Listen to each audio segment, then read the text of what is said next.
across the UK, on DAB+, on your smart speaker, on your smart TV, and on your side. This is Talk.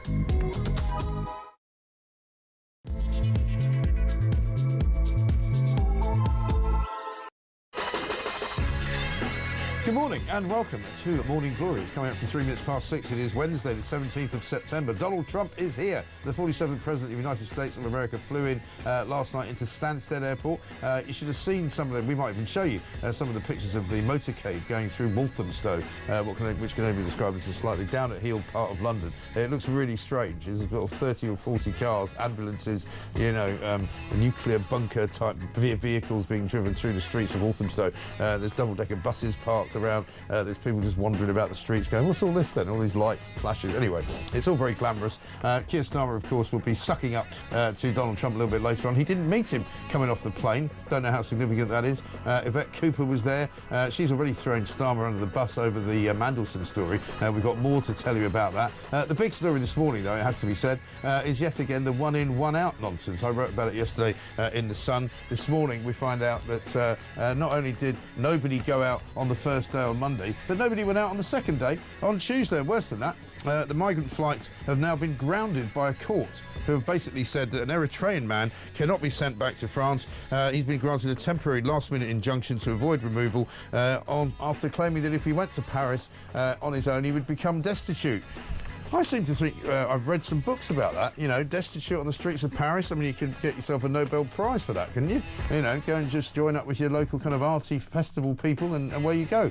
I'm sure it'd be lovely. But anyway, it seems as though the one-in, one-out scheme is completely and utterly down the gurgler. Nobody knows how to get anybody out of the country. The human rights lawyers have actually kiboshed the one human rights lawyer who's now sitting in Downing Street without an ambassador to the United States of America. The Daily Mail front page says, human rights fanatic sunk by human rights. And of course the human rights fanatic in question is the Prime Minister. With exquisite irony, they say, our lefty lawyer Prime Minister sees the launch of one-in, one-out flights to France grounded by a court because of human rights. Absolutely brilliant. The Sun's got a fantastic front page headline, Air Farce 1, because of course Britain's one-in, one-out deal descended into fresh farce yesterday when a plane left for France with no migrants on board. In fact, better than that, on board was one Thomas Godfrey, who's a journalist with The Sun, and a few other journalists were on board as well. So people were joking yesterday that Keir Starmer's actually managed to deport more journalists than he's actually had managed to deport illegal migrants. Trump comes in and says basically 0 illegals got to the US in the last month. So that's going to be fascinating to see. We've got loads of other great stories to tell you about, by the way, but we will get to all of that. Theo Usher was here with me this morning as well. Theo, very good morning to you. Good morning to you. It's probably, day 10 of Starmer's terrible situation in Downing Street. It's not getting any better. He didn't bother turning up in the House of Parliament yesterday either to answer questions about what he knew about Peter Mandelson when he knew it. But we'll get stuck into all of that because this, of course, is the home of common sense. It's the only place to be. It's the only place where you get the truth, the whole truth, and nothing but the truth. No shiny gloss, no, liberal bias. What you see is what you get. This is Morning Glory. Let's get it on.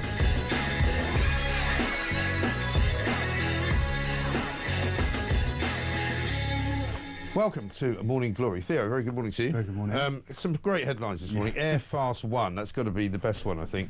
The woe for Prime Minister Keir Starmer came as Donald Trump flew in on Air Force 1 for a state visit, saying no illegals had entered the US in the past month. I mean, this story just goes from bad to worse. I wrote a piece in The Sun yesterday saying, that even if it was to work, it's a pointless activity because you're taking people out of the country only to replace them with other people coming back in. And one of the things we asked yesterday was that we understand there's a flight coming from France to Britain on Saturday with migrants who have been approved or pre-approved by the government, and presumably they're still coming. Yes, that was the bit. I mean, look, this is entirely predictable. We knew it was going to happen, that the migrants who were going to be deported were going to launch a legal challenge and that they were going to be successful because, of course, we are signed up to the European Convention on Human Rights, and it is a well-worn process that is used every single time, and I imagine it would be, we don't know explicitly that it was used in this case, but looking at reading between the lines of everything that's been reported in the papers, it's that this Eritrean migrant is claiming that he'll be destitute if he goes back to France, that he was a victim of modern-day slavery when he was in, and therefore it is just impossible to see that without serious reform of whether we sign up to the ECHR anymore or whether human rights legislation. How did they not know all this? I mean, but we knew it. But we told them all this when I remember when, in fact, funnily enough, we knew it. somebody reminded me of the last piece I'd written for The Sun, which was August the 5th, or August the 6th or something, all about when they announced the plan, and I said then, it won't work, because clearly, even if you can get people out of the country, which it's very clear that you can't, because they've got legal process and they can challenge it, so it means they won't be able to go. You're actually not reducing the number of people here. Well, it's actually going to get worse because, as you say, that a French Interior Ministry spokesman has told the Telegraph the first migrants are still due to arrive in France from the UK this week. The first to leave France will do so starting Saturday. Yeah. So actually, it's 0 out. Yeah. And 15 loads more in. Yeah. Loads more in, plus all the ones who are crossing the channel. Plus, there's more than 5,500 have come in since they announced this plan. Yeah, right? I think they've detained 100.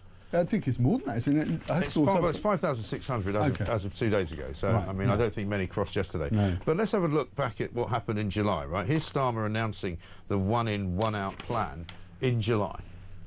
So I'm pleased to announce our agreement today on a groundbreaking returns pilot. For the very first time, migrants arriving via small boat will be detained and returned to France in short order. Yeah. I mean, they're saying on the front page of The Sun today, more than 9,900 dinghy migrants have arrived since the deal was unveiled. Yeah. That's amazing. That's it. So I guess that was since July, because I think my figure was from August the 5th or 6th, or when it was supposed to have started, 'cause that's when they first detained people. So there's nearly 10,000 have come in, and there he is talking about a groundbreaking pilot scheme, like the like of which nobody's ever seen before. They've done this deal with the French, which cannot be rescinded, it can't be changed, you know, it's overriding everything else, and clearly that was wrong. No, it was completely wrong. But we knew it was going to happen. We knew. Yeah, I said yesterday, you don't have to be Nostradamus to predict it, do you? That it's not going to work. It's just descended into farce, and it's going to make the situation worse. And people are going to get more frustrated. Yeah. And there is an inability within the government, and it feels like we're just on this sort of circular loop. Yeah. To recognise that actually something much more fundamental needs to change in order to deal with this particular problem, people crossing. But which again, they must have known. And when he went to do the deal with Macron, he called it groundbreaking because he felt that it was going to be different to anything that had been done before. But of course, it turns out it isn't different from anything that was done before, because the result's the same. Yeah.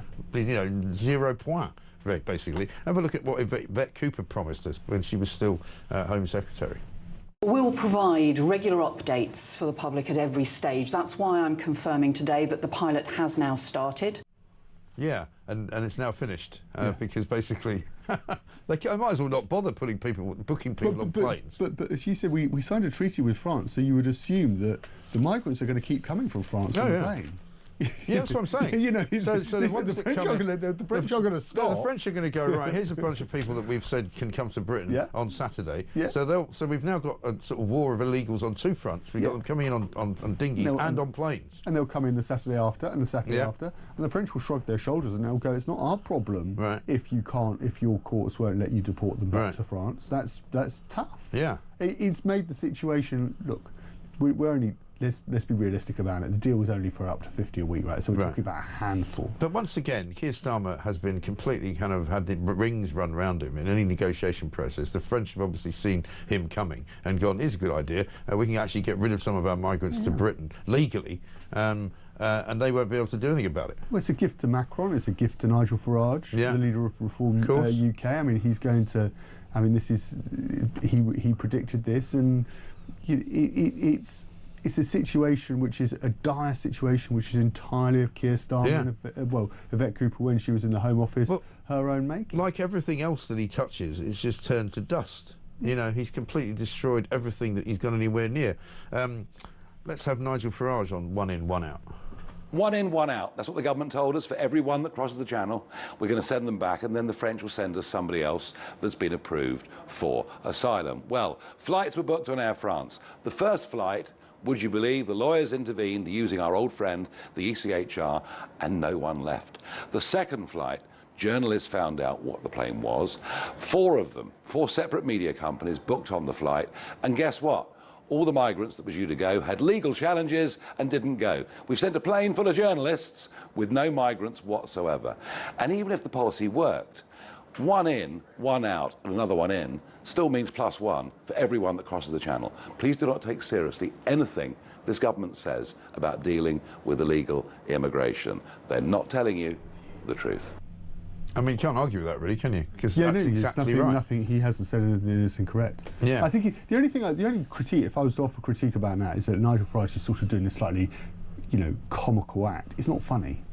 This is a dire situation. No, I mean, he's doing what I do, which is making fun of Keir Starmer. Making fun of Keir Starmer, but the dire situation, I think, for many people, many of your listeners, I think they'll just be really angry. Yeah. I think they'll be really frustrated. They are. And but the only way like, I get them through the day is to make them laugh, because if all they did was be angry all the time, their high blood pressure would be, then they'd be on a waiting list to try and get into the hospital ahead of the migrants, which they can't do. So they don't want to go there. So we have to keep it light. Maybe after bumper stickers, you can hand out squeegee balls or something with Keir Starmer's head on it. Yeah, absolutely. They can just you can squeeze chuck against something. Yeah, absolutely right. I mean, this is the problem. It is, of course, it's a terribly dire situation. However, they don't have any answers. Starmer is so earnest and he makes these ridiculous statements. I think we've got another clip from him in July talking about the pilot scheme. Have a look at this one. It will be operationalised in coming weeks, so that is a good thing. It is, of course, a pilot. It is there to prove the concept that if you come over by small boats, then you will be returned to France. Of course, being a pilot, it is very important that it works, and we need to make sure that it does work. And if it works, what it does is break the model, and that's the only way in the end to stop this vile trade. And so that's why this is a real breakthrough moment today. As I say, many governments have tried to get this far and have failed to do so. So by his own admission, he has failed to prove that this works because it doesn't work. Simple as that. So, Phil the trucker says, morning, Mike, the reason it's called a pilot scheme is because it's only the pilot who leaves the UK. I mean, you've got to laugh. Of course it's dire, and of course it's terrible. But the point is that this government is so useless. They literally, could not drive a lorry from point A to point B without getting a flat tyre, breaking down, having to start again. They're just completely useless. This idea that you can only get this far because, we've done so well because we've got this far.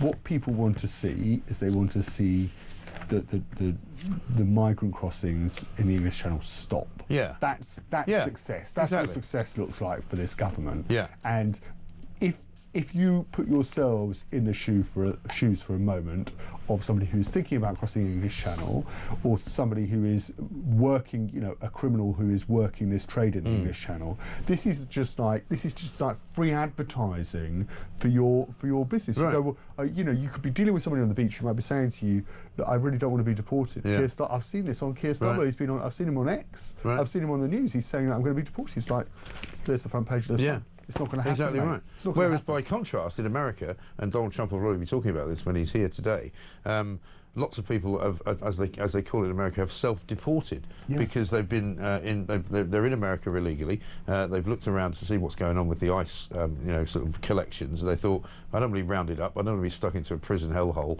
and deported, by force. So I'm just going to go home.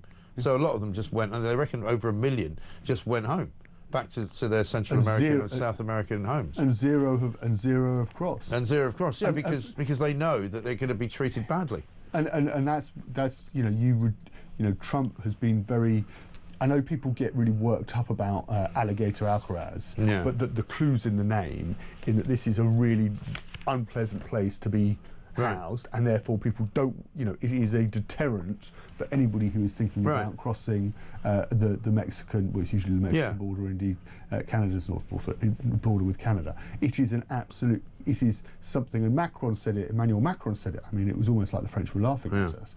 He was saying, the problem you've got in this country is you've got too many pull factors. There are too many enticements to come to this country. You can come to this country. It's El Dorado for them, as somebody said. You can work for a delivery company, delivering food to people, and there'll be, Keir Starmer saying there'll be a national crackdown, but, they cracked down on like one hotel. Yeah, well, it took a week to arrange a meeting with some of the delivery companies, and then I saw one delivery company came out and said, the price is going to go up. I mean, it kind of misses, that's the sort of mindset of these people. No, but that's the point. I mean, people who have left America have said to themselves, you know, if I want to go and move to America, I'm going to try and do it legally. That way, if I do go, I can stay. But what they don't want to do is go somewhere where they're likely to be treated as an illegal person and a criminal, you know, and that's the way to do it, you know, and if they think that's how they're going to be treated, they'll stop coming. It's not rocket science. But you also have to, and I know this might sort of, how should I put it? It might make you really angry. It might make your blood boil. But you also have to recognise within the. Do I look angry to you? Not yet. Okay. I'm feeling good today. You're feeling good. Yeah. Okay. Let's keep. See if you can make me angry. I don't want to kind of like. I don't want to raise. If you're feeling good, I don't want to darken your mood. But you have to realise within the Labour Party, within the Labour cabinet, with Lord Hermer, the Attorney General, there is a body. He should be out of a job, by the way. Lord Hermer, the Attorney General, there is a view that actually, and within the legal parts of the legal community where Keir Starmer has previously had links to, there is a view that these crossings, that these people need to be able to claim asylum. Yeah, I know. In the UK. It's the wrong view. Yeah. Right? And there's nobody forcing them to have that view. They've got that view because they've been pampered and lived in sort of liberal idylls for most of their lives, and they've never had to worry about what it's like to have their daughter raped by a legal asylum seeker, like the guy who's just been sent down in Hyde Park for raping a woman in Hyde Park. Guess where he lives, this migrant? Where? In a hotel in Ealing. Came here illegally, and now he's going to prison. Yeah. You know, and Lord Hermer should have a care about those kind of people as opposed to, this ridiculous, kind of rose-tinted view of the world. But the irony... He should take a few Eritreans in his house and see how he feels. You know? Yeah, yeah. But after what happened, and you saw the statement Keir Starmer gave after the weekend with what we saw in central London, and the feeling within the Labour Party is they want him not to go to be tougher on immigration. He's now losing credibility within amongst his own MPs because he's lost Angela Rayner, Peter Mandelson, and one of his most senior aides in number 10. Yeah. And that's just in the last 2 weeks. That's in the last. That's not even last 10 days. Yeah. And he is being told by his MPs that he needs to tack away from and abandon the policies like the one-in, one-out policy to try and deal with this problem. But he can't do that because he knows that if he does that, that's political suicide at the ballot box, because even people who didn't think that migration was a problem even 2 years ago... Did you see the poll out yesterday? Now they do. Did you see the poll out yesterday in Wales? Yeah. For what the Senate elections are looking like? Labour's going to be wiped out. It's looking like a straight two-horse race. You don't need a poll for that. I could have told them that without doing the poll, because we talk to people, which they don't do. That's the problem. That's the difference. Let's get a voice note from Lee. Morning, Mike. Lee from Chelmsford. When are we getting clarity if this flight's arriving Saturday? They've gone from regular updates to not giving a running commentary, so that's not going to help. I don't know why we're bothering to arrange chartered flights. The amount we're sending back, we might as well stick them on the back of a moped. Who negotiates a deal where we pay all the costs, the French pay nothing? They're not obliged to hand over any personal details of any migrants coming here, including criminal records. Once again, this Labour government have shown they can't negotiate. They're a waste of time. They've got to go. All the best. Thank you, Lee. He's right. I mean, they are completely and utterly hopeless, and that's the problem. There's nothing going on inside between. If the government was somebody's brain, there's nothing going on between its ears. It's literally going into work every day, sort of trying to put out fires, going, oh, crikey. There's apparently a new book coming out, I was reading today in the Mail, which is the book written by a guy who, I don't know whether you know, I've not come across him before, but basically it's the guy who sort of, we think, nailed Ovenden, because that's where it came from. So tell us about this. Yeah, it's an interesting story. I mean, this is... What you called Paul Holden. Paul Holden, and he's done... What you have to remember about the Labour Party is that the part of the Labour Party Keir Starmer's from, the centrist part, and the left of the Labour Party, where Diane Abbott's from and Jeremy Corbyn was Well, he used to be, by the way. Yeah. Starmer used to be there. Yeah, and, they hate each other. Yeah. They absolutely hate each other. And this book it's spilling the beans on... And I think it's going to be incredibly damaging because... It doesn't just, Paul Ovenden is the first to feel to have the information leaked about it. But he's the aide that had to go earlier in the week. The director of strategy. Yeah. But it says that there's plenty more on other individuals within the higher you know, in the very Well, the top book's of going to be government. called The Fraud, Keir Starmer, Morgan McSweeney and the Crisis of British Democracy, which would tend to suggest that, you know, he's going to unveil a whole series of private communications, emails, meetings in which the fraud which has been perpetrated on the British public has been perpetrated by Keir Starmer and Morgan McSweeney. But what's crucial is that this isn't a Tory hatchet job or a Reform hatchet job on Labour. This is a Labour hatchet job on Labour by a part of the Labour Party that absolutely hates, detests Keir Starmer. Right. And that's why it's so damaging. So you've got... Is there a part of the Labour Party that doesn't detest Keir Starmer at the moment? I don't think there is. I think they all hate him, don't they? Some of maybe a few MPs who won their seats in the last election think. I mean, even Yvette Cooper on the front page of the Telegraph today appears to blame Number 10 and the Cabinet Office for appointing Lord Mandelson to the Washington ambassador's post. She's basically saying that the Foreign Office had no involvement in checking Lord Mandelson's appropriateness for the role before it was announced. And I've also heard it said that basically in government circles, the US ambassador's job is not something which is really set up by the Foreign Office. It's set up by Downing Street because it's such an important job that it's Downing Street hands-on all the way. Right. Keir Starmer's in difficulty. He's in a lot of trouble here. He went to Parliament and he said, and the quote is that that Lord Mandelson's appointment had been subject to full due process. Which it wasn't, as it turns out, because apparently a lot of the vetting only took place after he got the job. Yeah, so that, and he told Parliament that. So he's misled Parliament, hasn't he? Effectively.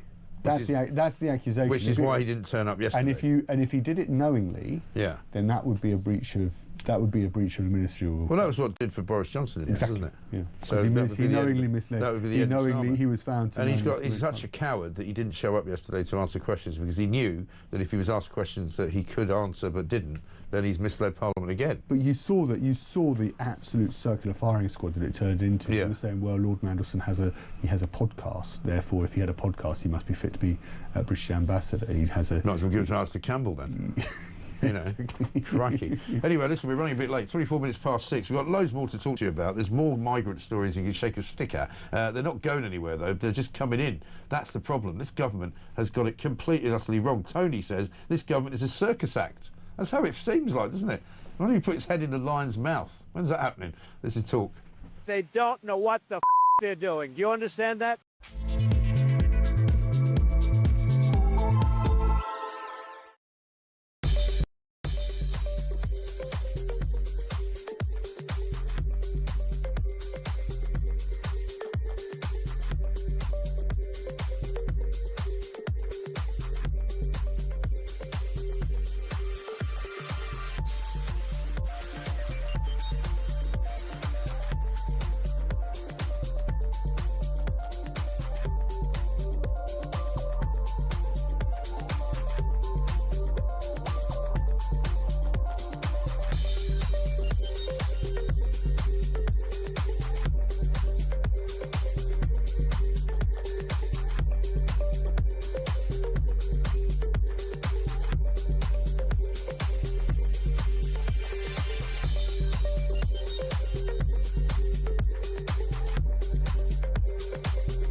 Do you think he should step down?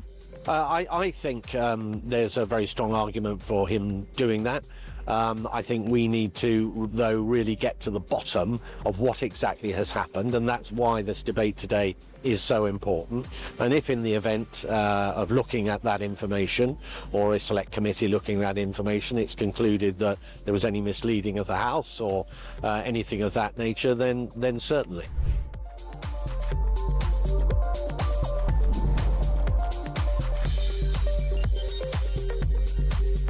Reform in its previous guises had no policy other than leaving the European Union, which the Conservative Party delivered. So if that's what you're talking about, that was done by Boris Johnson.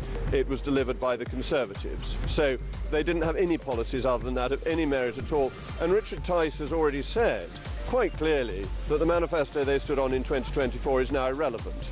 So they don't have any policies beyond the Brexit one, which manifestos is are done by the irrelevant Tories. after an election. Across the UK, on DAB+, on your smart speaker, on your smart TV, and on your side. This is Talk.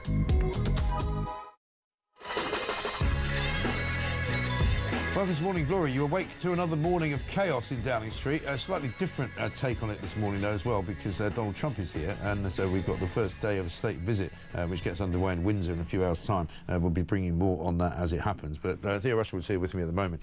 And there seems to be still a big hangover, doesn't there, about the whole Mandelson scenario, because it's not clear yet how that's all going to play out. I ran into a guy yesterday who was a senior sort of Labour advisor, I suppose you might say, who was kind of tearing his hair out, saying, I can't believe that they're behaving the way that they're behaving. I can't believe they're not doing. And he sort of rolled off a whole bunch of sort of strategies that they could be doing that they're not doing. And he reckoned that there might be the release pretty soon of a whole load of whole cache of email exchanges between Morgan McSweeney from Downing Street and Peter Mandelson, which could be very damaging to Starmer. Yeah, damaging to Starmer, but also it's worth remembering, of course, Morgan McSweeney is his chief of staff. This is his project. What you have to understand about Keir Starmer is he doesn't really stand for anything. No, he's a vessel. This project, an empty vessel, some might say. But this project is Morgan McSweeney's project. Yeah. That when you talk about, it was Morgan McSweeney who got together with colleagues, friends of his who shared his political ideas at the time of Jeremy Corbyn, and thought, how do we get rid of Jeremy Corbyn and get a person into Downing Street somebody as Prime Minister who people will think is relatively moderate, because that's the impression he gives. But he's not really moderate, Starmer, is he? And who can do the job. And the person he didn't choose very well, did he? Because he got somebody who can't do the job. Or you could say that there just wasn't the talent there for him to pick from. But it was McSweeney who alighted upon Starmer. It wasn't Starmer who said, I want to be Prime Minister, I want to do this and this, and I need the best chief of staff possible, therefore I'm going to get Morgan McSweeney. So when I know he's not necessarily a name that you would have heard of, and you would even look at this and say, well, who's this Paul Overton character? He's not as important as Peter Mandelson, he's not as important as Angela Rayner. But these are the people that make the whole thing stick together, that they make the whole thing work. Yeah. And if they go, and he's already, Overton is McSweeney's essentially his number two, right? But if he loses McSweeney, the whole thing just falls to bits. Right, because it's over. Then there is literally nobody running it. There's no project. There's no direction. There's no drive. It's a pretty terrifying thought that that's how politics is run in Labour circles. It might be the same in Tory circles, but it was similar. It was similar with Theresa May. Yeah. With Nick Timothy, who was the brains behind. He's now a Conservative MP up in Suffolk, but he was the brains behind the operation and made it work. It's very similar with Jeremy Corbyn and Seamus Milne. I remember standing at a Labour Party conference and with another journalist and a senior party press officer, and the journalist goes to the senior party press officer, "How's the boss?" And she turns around to him and goes, "Who? Seamus?" Yeah. It was Seamus running the show, and if you lose that individual, and it's a much wider problem in politics, and you're right to say that, Mike, that we don't have, it's not like the days of Margaret Thatcher where there is Thatcherism, which is Margaret Thatcher's idea, and she brings people in to do the job. Hires the or even, let's say, like him or loathe him, Tony Blair. There's Blairism, and then he brings people around him, you may like him or loathe them, to do the job. One of them was Mandelson, of course, because he was one of the great architects of all that. But let me ask you a quick question here. This is an interesting story, vis-a-vis what happened in the beginning of this government, right? The chairman of Essex County Cricket Club has quit after being disbarred as a lawyer for lying about studying at the University of Oxford. Basically, he faked his CV. Yeah. Right? Which is what Rachel Reeves did, which is what Jonathan Reynolds did. You know, and this guy's quit his job. Yeah.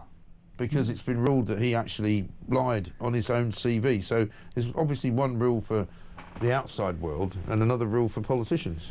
Yeah, and I'm surprised actually. The Telegraph, they don't. Maybe I'm sure it'll be on the inside. I've just read the front page like you are, Mike. Yeah, it's really serious. Anu Mahindra KC. You know, 50. You know, and this isn't. You know, this is. You know, this is. He's 50 years old, so this is. Yeah, that's what exactly happens the in the real same. world. Jonathan Reynolds pretended for 10 years that he was a solicitor, and it turned out he wasn't. And he should be out of a job. And he was warned that if he carried on doing what he did, then he'd be, you know, the solicitor. He'd be barred as. Yeah, he should be sacked, and so should Rachel Reeves. Let's get a voice note from Gary. Hello, Mike. It's Gary from Canterbury. Looks like Starmer has more pilots than British Airways. I mean, he's got Rachel Reeves as Chancellor of the Exchequer. Well, that's working well for him, isn't it?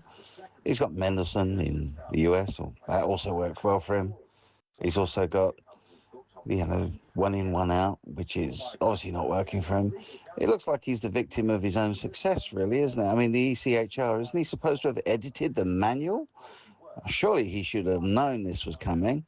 I mean, the Conservatives had so much trouble trying to set, you know, people off to Rwanda, and now he's having exactly the same because he wrote the book. What an idiot. Anyway, great show, Mike, and hello to Theo. Gary, thank you very much indeed. Can't say further than that. Coming up, we're going to go quickly over to the US of A. Jeff Pajola is going to join us because he's going to tell us about Charlie Kirk as assassin appearing in court. He's going to apparently face a firing squad in Utah, and there's some pictures of him in court wearing what appears to be some kind of they're calling it an anti-suicide vest. I'm not quite sure what that means, but we'll find out. 6:34.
Across the UK, on DAB+, on your smart speaker, on your smart TV, and on your side.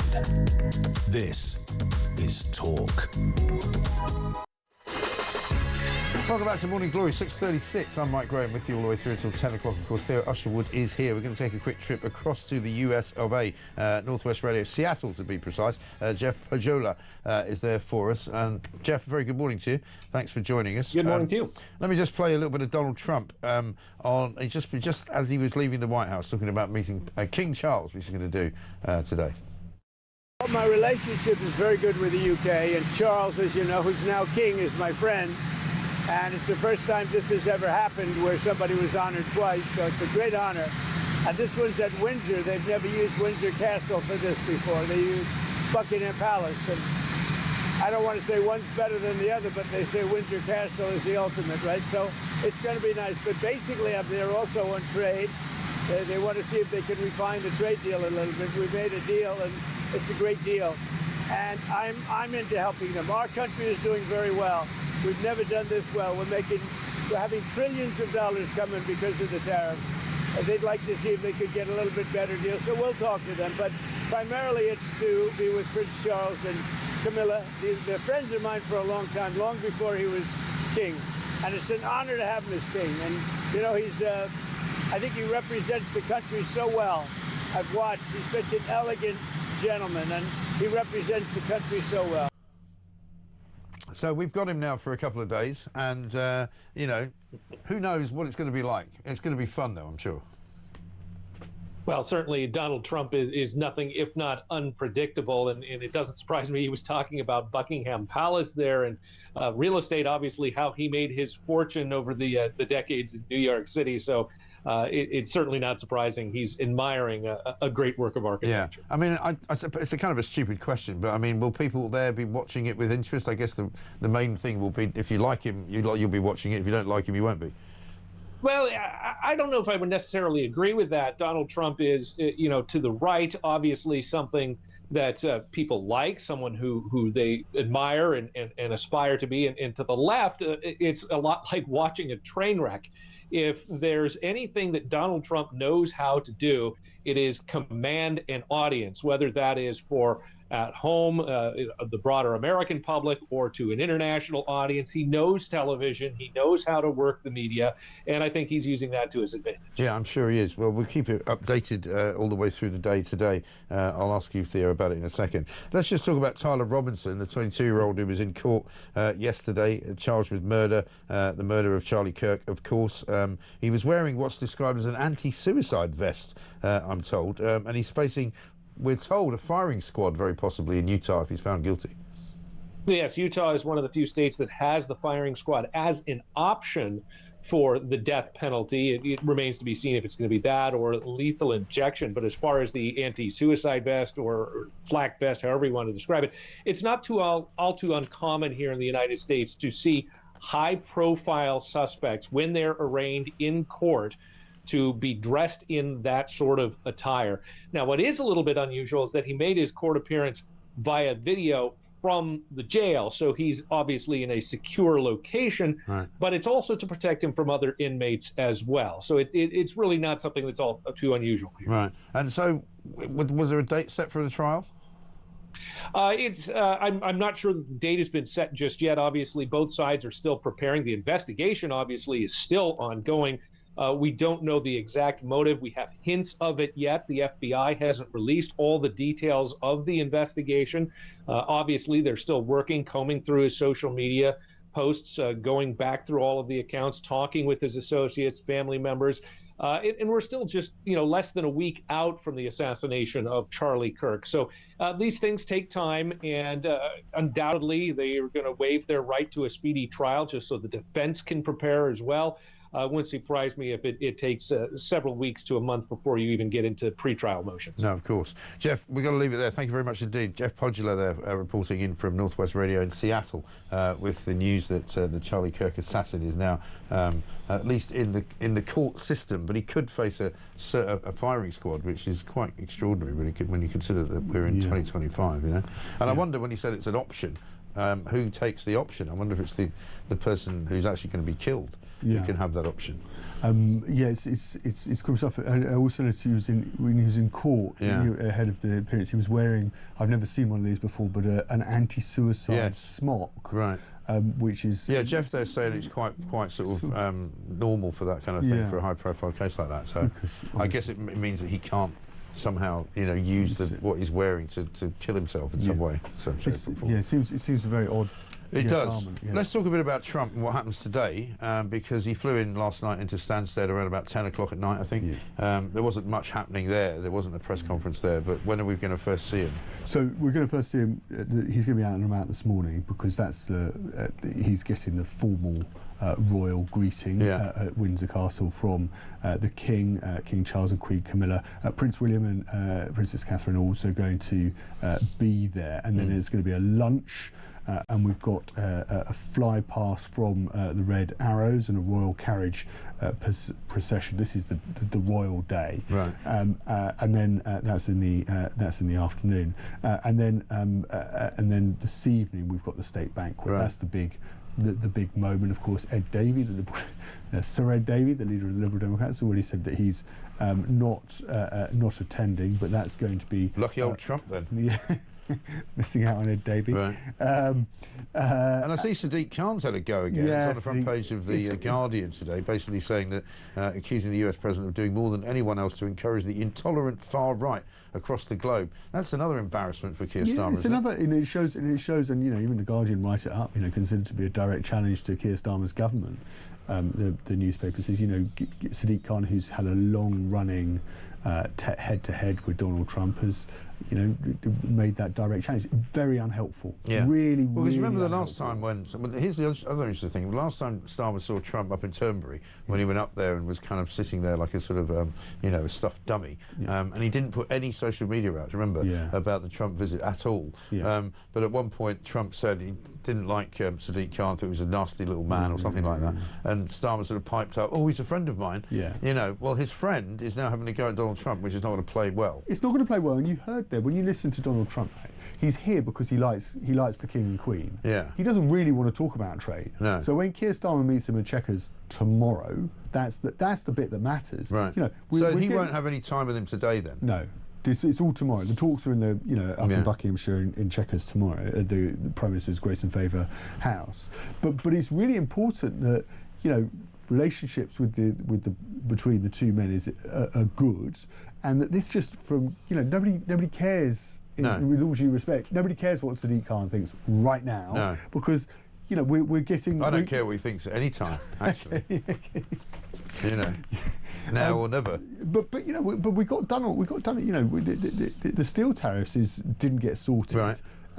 It's now looking like they're not going to get sorted. Yeah. We've got, potentially... The other problem is Gaza as well. Gaza, right? Because, we had J.D. Vance the other day saying that, it's pointless to recognise Palestine as a country, completely and utterly pointless, and Britain supposedly is going to be doing that later this month.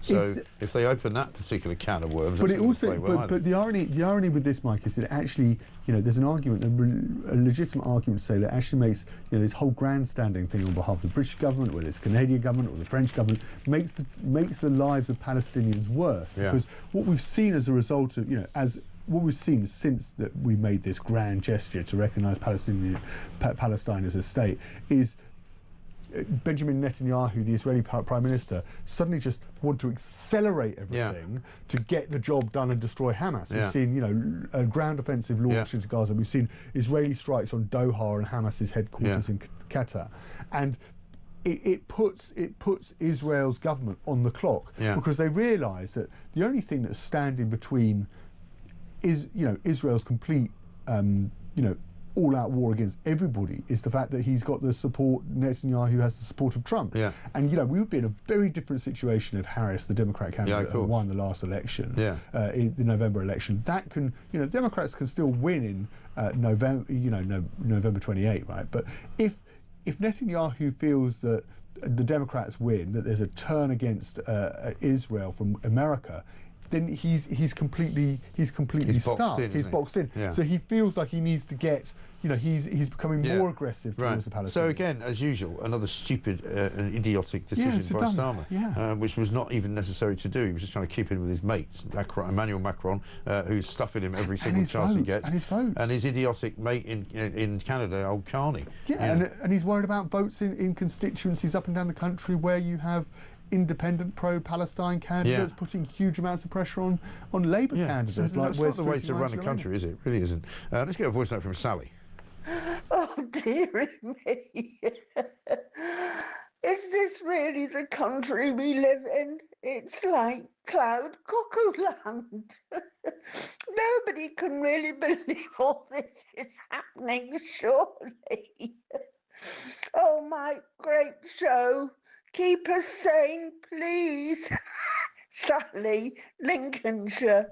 Sally in Lincolnshire, well played, absolutely brilliant. Do you give out prizes for the best voice notes? We probably should do. Yeah. I've never. Well, if we had any more bumper stickers, we'd give out bumper stickers. I keep trying to get them to make more, but they keep refusing. Lorraine in the West Midlands says, Mike, Starmer's friends are ironically screwing him. First Mandelson, now Hermer, as they say with friends like that. Love all your shows. And Andy from Mansfield says, the strap at the bottom of your screen says, number 10 insists returns deal is not a shambles. I hate being gaslit by this government.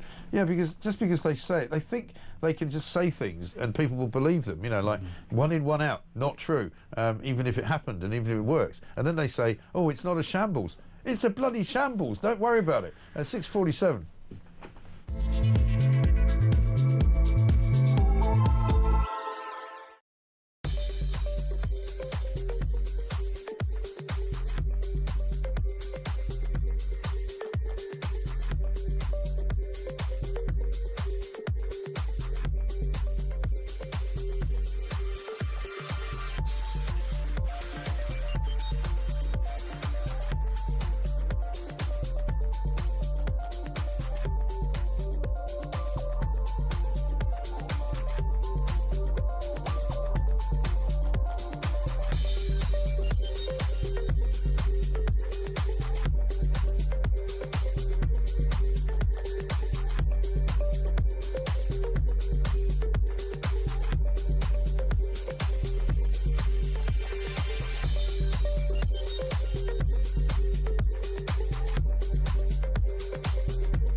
Apart from Do you think he should step down? I think there's a very strong argument for him doing that. I think we need to, though, really get to the bottom of what exactly has happened, and that's why this debate today is so important. And if in the event of looking at that information, or a select committee looking at that information, it's concluded that there was any misleading of the House or anything of that nature, then certainly.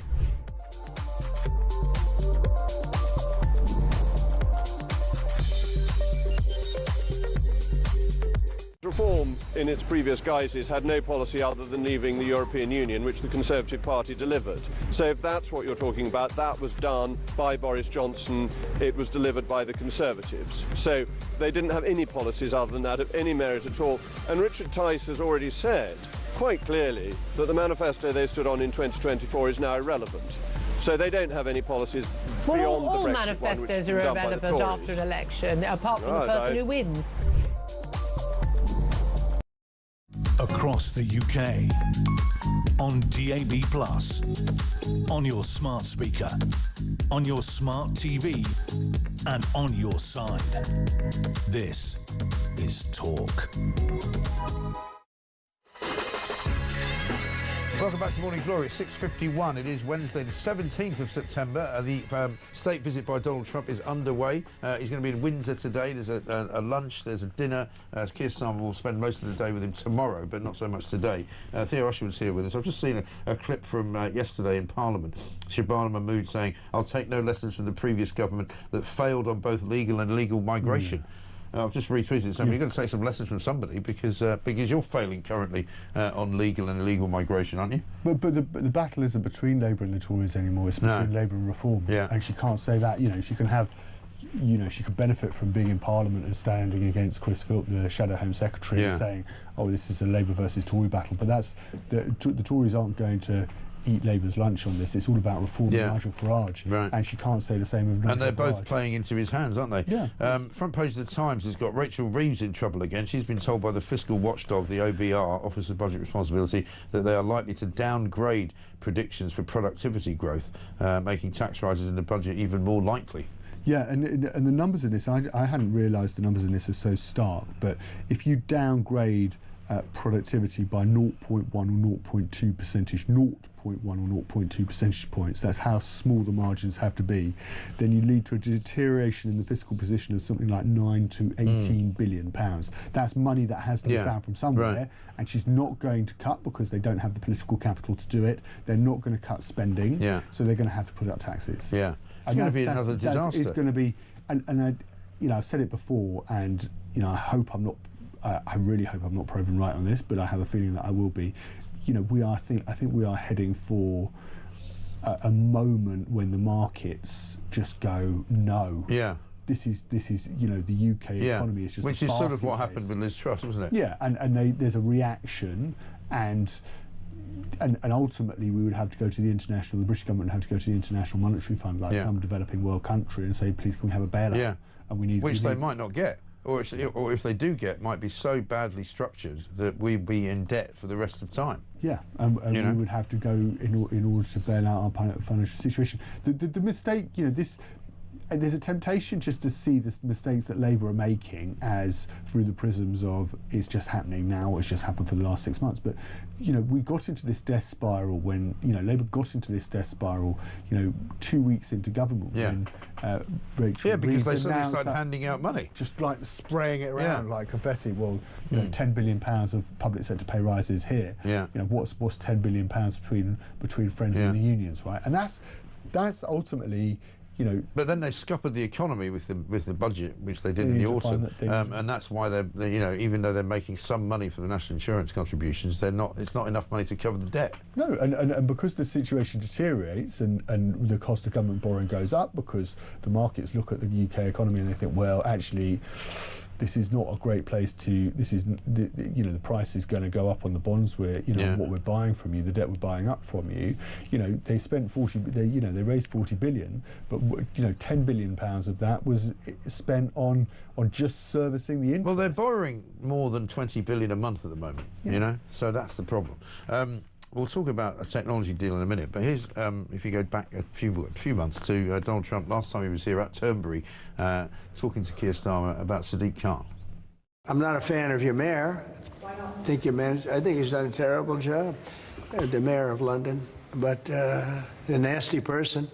I think he's done. I think he's a friend of mine, right? No, I think he's done a terrible job, but I would certainly visit London. Yeah. Well, I like Nigel. I mean, Nigel, as you know, is a friend of mine. Nigel's done very well. He's a friend of mine. Starmer's just sitting there going, how much more of this is I'm going to sit through? It's just embarrassing, isn't it? And he does that thing with his hand. He's a friend of mine. So the friend of his came out today in The Guardian and said basically that Trump is doing more than anyone else to encourage the intolerant far right across the globe. So I wouldn't be at all surprised if Trump has a bit of a pop at him for that. But let's talk about this front page of the Times as well. Technology deal worth billions is a boost for the UK. Steel tariffs, as you say, still haven't been sorted out. But there's a bunch of money supposedly coming in, 31 billion from American tech giants. But again, I mean, it's Google, Microsoft, OpenAI, a chip maker called NVIDIA, promising to build a wave of advanced computing power. Well, that's all great, but we haven't got enough electricity to power any of it. No, so how's that going to work exactly? And it's no benefit immediately to the population, is it? I don't get this rush to embrace AI. Maybe I'm missing something. Yeah. Maybe I'm just a Luddite. But we had the boss of read.co.uk. I heard him out yesterday, and he was making the point that They used to advertise for 180,000 graduate jobs a year. Yeah. That's now been cut down to 55,000 this year because all of those jobs have been taken, up by AI. Instead of saying, we can get some graduate trainee to come in and learn the ropes on 25 grand a year or 30 grand a year or whatever it is, they just go to ChatGPT or they go to Microsoft Copilot or whatever it is, and they get the computer to do the job. Right. I don't see how AI. I'm all for somebody getting vocational qualifications, becoming an apprentice, but it's stripping out jobs from the economy. Yeah. Which, again, to be fair, was a warning that we got years ago. At such an unbelievably fast rate. Okay, if we're going to have an economy is going to have to shift because we've got this technological development, that's fine. But it is the rapid pace of change. I think is going to lead to some real problems where. Well, it's going to lead to some real problems on the national grid, because one of the things we're told, for example, is that if you want some of these data centres, which some of this investment will be for Google and for Microsoft, the amount of power that's needed to keep those things going, and the amment of water, believe it or not. You need reservoirs. Do you remember there was a place in Texas where the entire town had no water because basically the AI data centre nearby had used it all up. Yeah. And we haven't got a power grid at the moment which is terribly robust. We're always on the brink of having blackouts. Once we start putting all these places in, it's going to be a nightmare. Yeah, it's going to be, and it just there's no way of situating the grid of coping with the demands on energy and coping with the demands on water. And I just think it's just, I'm not seeing the benefits of being, an economy that is at the forefront of AI. I think actually the government should have the ability to just take a step back and say, is this really the direction we want to go in? This is the trouble with having a desperate government. They're so desperate for any kind of investment that they can get their hands on that they'll basically take anything. It's almost as though if Kim Jong-un came over and said, I'm going to buy up all your submarine bases and I'm going to refurbish them all. They go, all right, bring it on. It's defence money. I thought Keir Starmer was about skilled jobs that paid high wages. You just said he doesn't believe in anything, though. He's about whatever he can get his hands on, his grubby little hands to save his grubby little backside. My favourite story of the day, though, got to stop and end with this. This is a story from the medical practitioners tribunal. A senior doctor who left a patient in the middle of an operation to have sex with a nurse has been cleared to return to work. Incredibly, right? Dr. Suhail Anjum, 44, was caught in a compromising position with his colleague who had her trousers down around her knees with her underwear on display. He was in the middle of operating on somebody. He said, I'll be back in a minute. Went next door for whatever he wanted to do. Came back, finished the operation. And now they've said he's okay to go back to work. It's amazing. Incredible. I'm speechless. But it makes a change for Keir Starmer anyway. Somebody else is getting a good time, unlike him. Coming up, Theo, thank you very much indeed. This, of course, is Morning Glory. Coming up, we've got loads more after the news.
across the UK, on DAB+, on your smart speaker, on your smart TV, and on your side.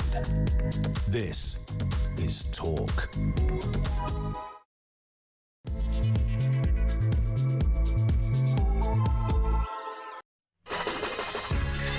Welcome back to Morning Glory, coming up to 3 minutes past 7. I'm Mike Graham, and this, of course, is the home of common sense. We've got lots to do.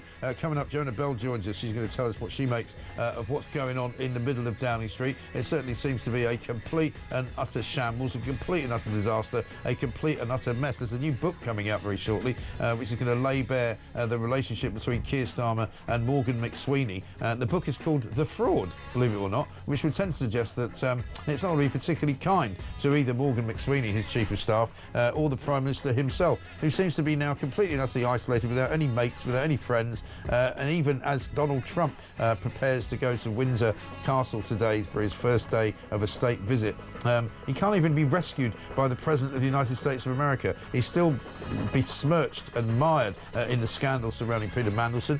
We're being told here that there's more revelations to come, that more than likely there will be emails that are going to be released which have to do with Morgan McSweeney and Peter Mandelson. It could well be the thing that finishes Keir Starmer off. Meanwhile, the farce of the one-in, one-out scheme continues. Yet more trouble for Shabana Mahmood, the new Home Secretary. You know, on Monday, they had one flight that was supposed to take one migrant out of the country to take him back to France. He didn't go on the flight because of a legal challenge that was made by a human rights lawyer. Yesterday, similarly, there was about 3 or 4 migrants that were supposed to get on a plane, an Air France plane that leaves Heathrow in the morning, takes them back to Charles de Gaulle Airport. They didn't turn up on that either. Guess why? Because they've also decided that they want to get some kind of legal representation and they don't want to go.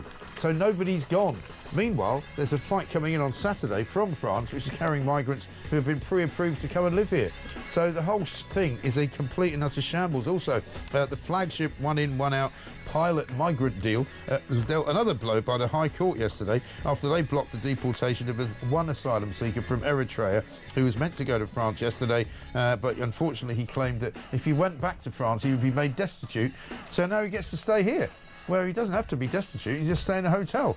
Meanwhile, yet another migrant has been jailed for raping a woman in Hyde Park, and guess where his home was? Yes, that's right, a hotel in Ealing in West London. 0344 499 1000. Breaking news on inflation. It apparently remains unchanged at 3.8% in August, according to the Office for National Statistics. We'll be talking to Jamie Jenkins coming up in this hour about that, because I'm quite surprised it hasn't gone higher than that. 0344 499 1000 is the number. Keep your voice notes coming in. You can call us. You can text us, of course, at 87222. And you can find us on X at talkTV. This is Morning Glory. Let's get it on.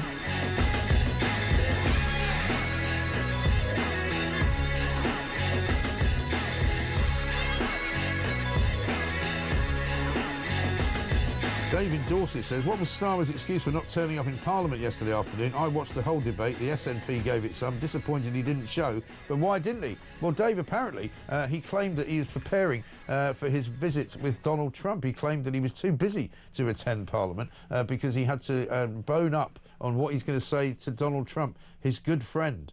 Wasn't always like that, though, was it? Of course, I wouldn't want Donald Trump round for dinner. But don't underestimate the danger to the world if Trump is re-elected this time around. I'm anti-Trump. Yep, certainly is. Morning, Mike, says Margaret in Birmingham. We are in for a treat. The next 2 days will be great TV. President Trump is fantastic, entertaining, charismatic, and oozes class. And he loves Great Britain. Yeah, all of those things you cannot say about Keir Starmer. Keir Starmer will be desperately trying to hang on to his coattails. But things are not going well for the Prime Minister, it has to be said. Let's talk to Joanna Bell, political commentator. Joanna, very good morning to you. Morning, Mike. It looks as though things are going from bad to worse for Starmer. Air Farce 1, it says on the front page of The Sun. Yet another failure to send anybody out to France for 2 days in a row. They might as well just cancel this whole operation, mightn't they? Oh, big time. 10,000 in, 0 out. And, you know, they're more than happy to use public money to pay for the legal representation. I'm sure those flights were paid for. Yeah. That's money down the drain. You know, Starmer, he just speaks from the lips, but not from the heart. He's a liar. And he knew right well, he's a human rights barrister. He knew right well that those people wouldn't be deported. It's a complete disgrace, and he's making a mockery of the British taxpayer. He really is, because he's wasting more and more of our money. And Shabana Mahmood, who came in a sort of whirlwind of, I'm going to stop at nothing, I'm going to, make it my life's work to get rid of these migrants, to make sure that they never come here, and if they do come here, they're going to be detained and deported. And it's all just rubbish, isn't it? It's all lies. It shouldn't even have made it. It's just giving more of a case to get rid of the ECHR. Yeah. The judges should have no say over these deportations, and these immigrants shouldn't even have access to our legal system. No. Now, there's people who have paid tax their whole life who wouldn't get the benefits that these people are getting. Right. Well, they're getting legal aid, aren't they? They're getting legal aid to challenge our government's wish to deport them on the grounds that they're illegal. It's mad. It's just completely demoralising, for hardworking British people who do the right thing, and then they're in a worse off financial state than some of these immigrants. Right. Like you say, there was that guy in Hyde Park, the rapist of Hyde Park. He's wandering around the streets without any checks. He should have, an electronic tag on him. They shouldn't be allowed to wander the streets. We don't know where they've come from, what they've done in their own countries, and yet he's free to sexually assault a woman walking home at 9 o'clock at night. Yeah. It's not, it's not something that should be allowed. They should have tabs on them at all times. And this is what the repayment is for putting this guy up in a hotel, 4-star hotel in Ealing. Right. He goes out and rapes someone. It's absolutely disgraceful, and people are sick of it.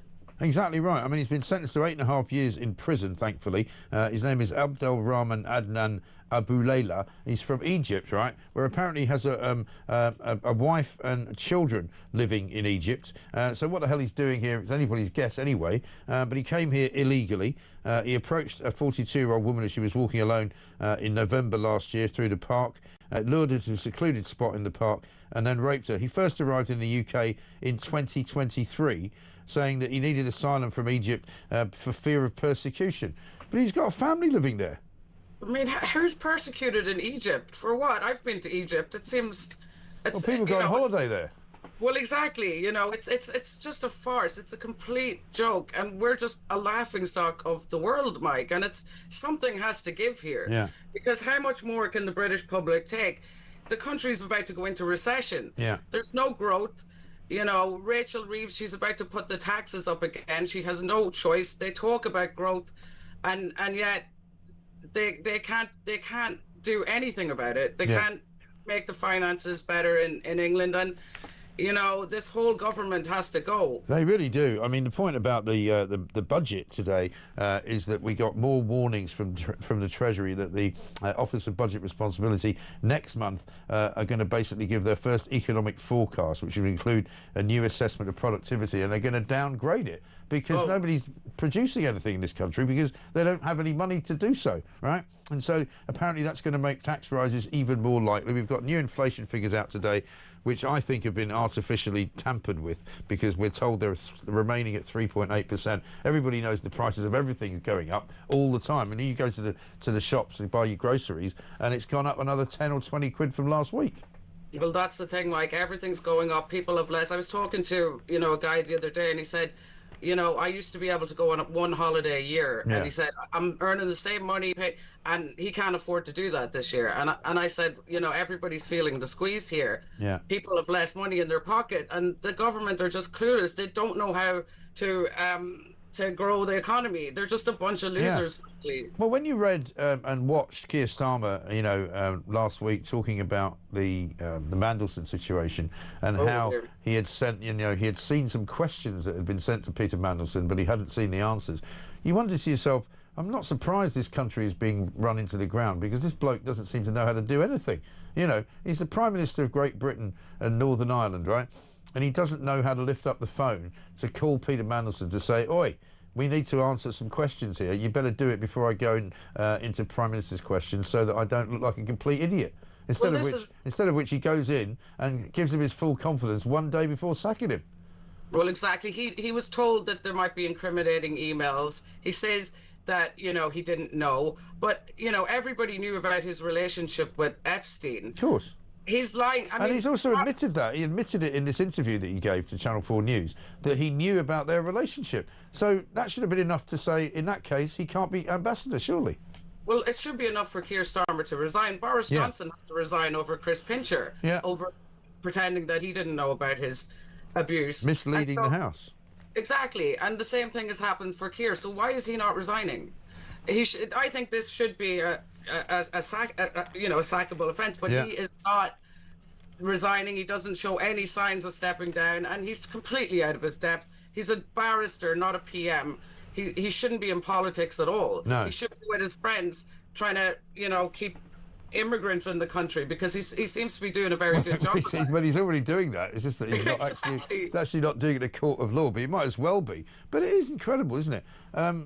I can't understand how he hasn't left the office of the Prime Minister. I don't think he's going to be there very long. We understand that Mandelson is going to sort of drip feed out a whole bunch of pieces of information about Starmer, which will end up bringing him down. We also know there's a new book coming out. It's based in the Mail today, saying there's a new book coming out next month, which is going to sort of lay bare the relationship between Morgan McSweeney and the Prime Minister, and it ain't going to be good for him.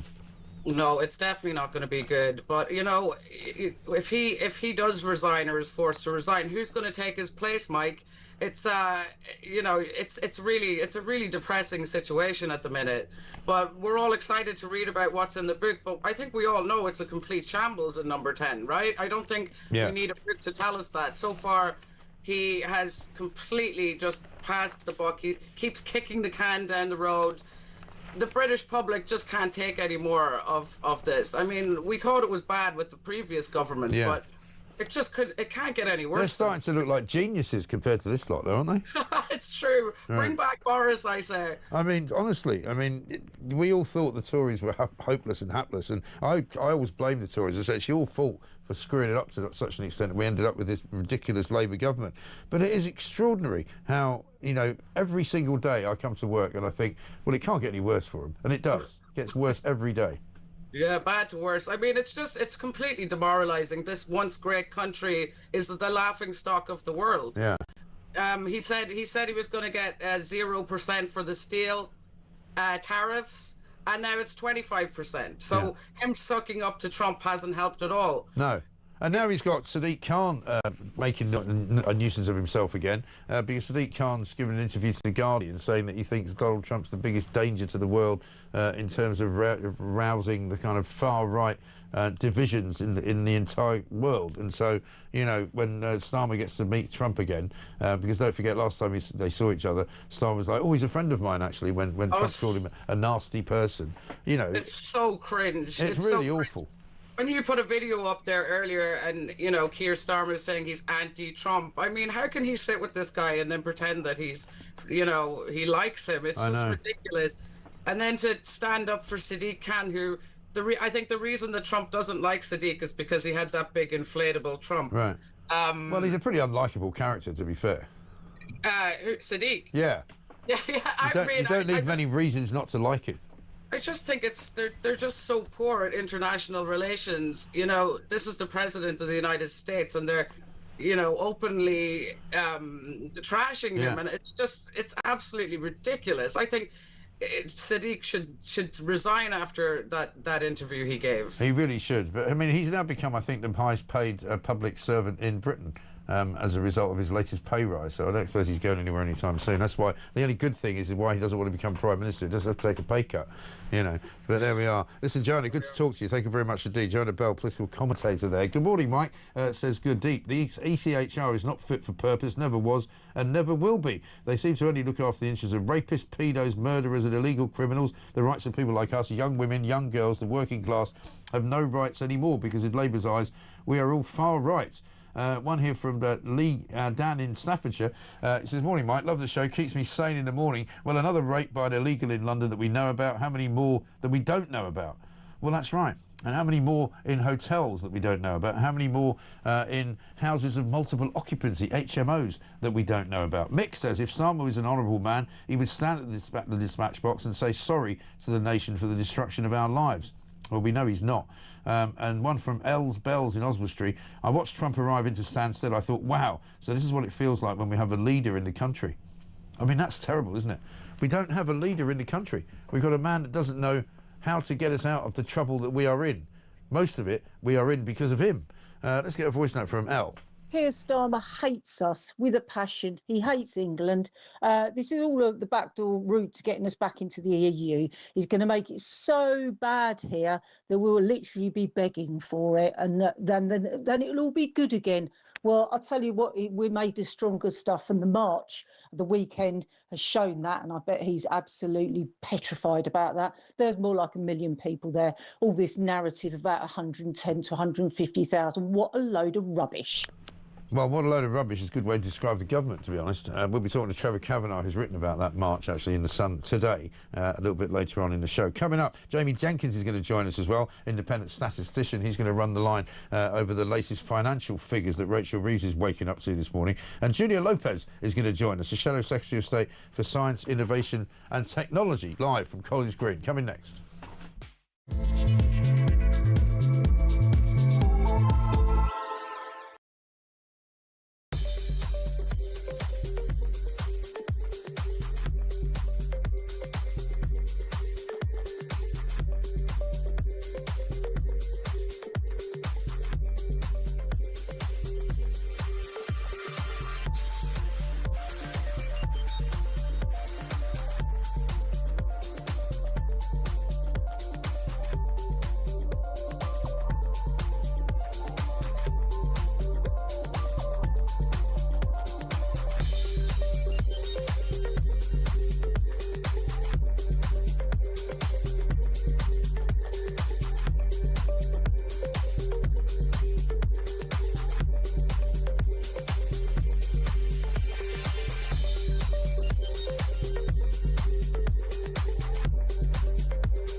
Do you think he should step down? I think there's a very strong argument for him doing that. I think we need to, though, really get to the bottom of what exactly has happened, and that's why this debate today is so important.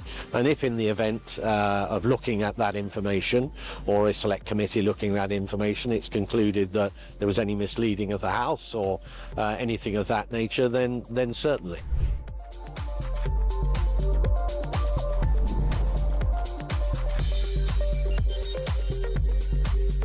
Reform in its previous guises had no policy other than leaving the European Union, which the Conservative Party delivered. So if that's what you're talking about, that was done by Boris Johnson. It was delivered by the Conservatives. So they didn't have any policies other than that of any merit at all. And Richard Tice has already said quite clearly that the manifesto they stood on in 2024 is now irrelevant. So they don't have any policies beyond the Brexit one, all which manifestos is are done by the irrelevant Tories. after an election, apart from the person who wins. Across the UK, on DAB+, on your smart speaker, on your smart TV, and on your side. This is Talk. Welcome back to Morning Glory, 7:21. I'm Mike Graham with you all the way through to 10 o'clock. Of course, Julie Hartley-Brewer will be here then. Breaking news this morning, inflation has remained unchanged in August at 3.8%, according to the Office for National Statistics. But there might be a few wrinkles to that, which we'll examine shortly with Julia Lopez MP and also Jamie Jenkins, our independent statistician. Let's get a voice note from Hev. As Hev in Kent, Do you know what? I'm just getting so annoyed with the state of this country and the money that's being wasted and all the rest of it. Why are we spending so much money, taxpayers' money, on all these visits from people? Why a fly past? And I mean, I like Trump. I like what he's doing and all the rest of it. But for goodness sake, this country is a wreck. And why on earth is the taxpayer spending so much money on all this pomp, like when, Macron came over and who foots the bill for all of this? It is just absolutely unreal. Well, I think you know the answer to that one, Hev. We do, because we foot the bill for everything, unfortunately. This from Sue, who says, Mike, can you please ask toy manufacturers to make stress balls of Starmer and Macron? I can then squeeze them instead of shouting obscenities at the TV, scaring my lovely neighbours. You're a man of influence, so I thank you from my heart. Well, I'll see what I can do. I think a stress ball might not be a bad idea for a lot of people, because there's certainly plenty of stress going on at the moment. One from Mark in Croydon. He says, morning, Mike. People say death and taxes are the only certainties in life. Now we can add migrants in the UK, beating deportation to that list. Well, Mark, I think you'll probably find a lot of people would agree with that. Front page of The Sun this morning, Air Fast 1, which is showing up the one-in, one-out scheme to be a complete and utter shambles. Now, for the second day in a row, the one-in, one-out scheme didn't work, because for the second day in a row, they tried to put a migrant on a plane to France, on an Air France plane, and that migrant was taken off and told by a judge that they could stay here because they were making an application to stay in the country due to the fact that they can't go back to France, in one case of an Eritrean migrant, because he would become destitute in the capital of that French city. Absolutely incredible. Let's talk now, though, to Julia Lopez. She's Secretary of State for Science, Innovation and Technology. Julia, very good morning to you. Hi, Mike. How are you doing? Very well. Good to see you. It's a shambles, this. I mean, the government say it's not a shambles, as if then everyone will go, oh, OK, then. If you don't think it's a shambles, then we'll just agree with you. But I'm afraid it's pretty obvious that this one-in, one-out scheme doesn't work, right? Yeah, that's right, Mike. I think the risk is it gets even more shambolic, that we get the in. We have a deal with France where we're meant to take people in seeking asylum from there, but we don't get the out. So not only do we have the small boat crossings, but we also have people on asylum deals coming over from France. So, as I say, it's all in and no out. Right. Because we're told that there's a plane coming, the first plane from France is coming in on Saturday, and I'm led to believe that it's coming anyway, regardless of whether we've sent anybody that way. Well, exactly, and as ever with this government, the details are all a bit sketchy, and we don't actually get any of the results. And this is always my worry with some of the Labour deals that are made, is that they're so desperate for headlines because things are collapsing that they're giving things away and poorly negotiating, and the people that suffer are British people. Well, that's the thing, isn't it? I mean, there's a lot of stories this morning in the papers about this tech investment coming into the country. Telegraph has got Microsoft pouring 22 billion into the UK. Yeah. We've got supposedly Google giving a load of money, some other AI companies, but people are asking questions about what we've given up for that. Yeah.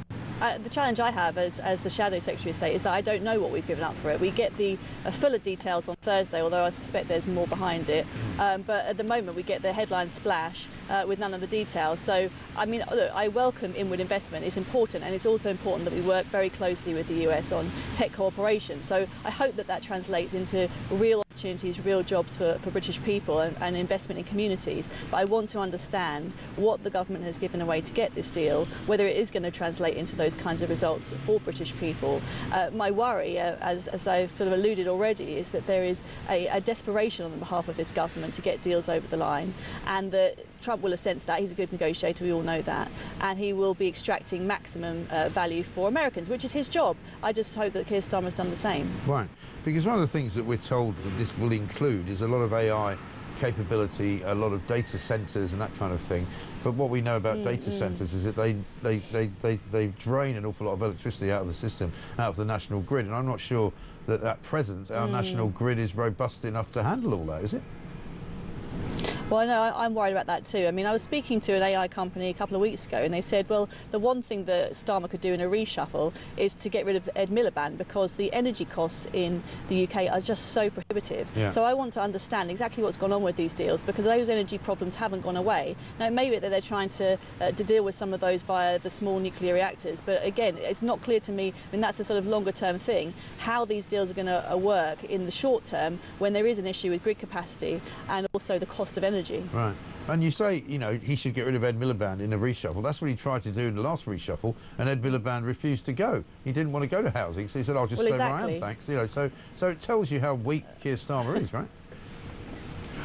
Exactly, and it's a real worry. I mean, this is the fact that Ed Miliband is not just killing industries of yesterday, but also of tomorrow is a challenge. And the fact that he couldn't move him just speaks to the fact that the Prime Minister is rapidly losing credibility and power within his own ranks. Well, that's true. And surely he should have been in Parliament yesterday to answer questions about Mandelson and what happened about the appointment of the most important diplomat probably in the Foreign Service as ambassador to the United States of America.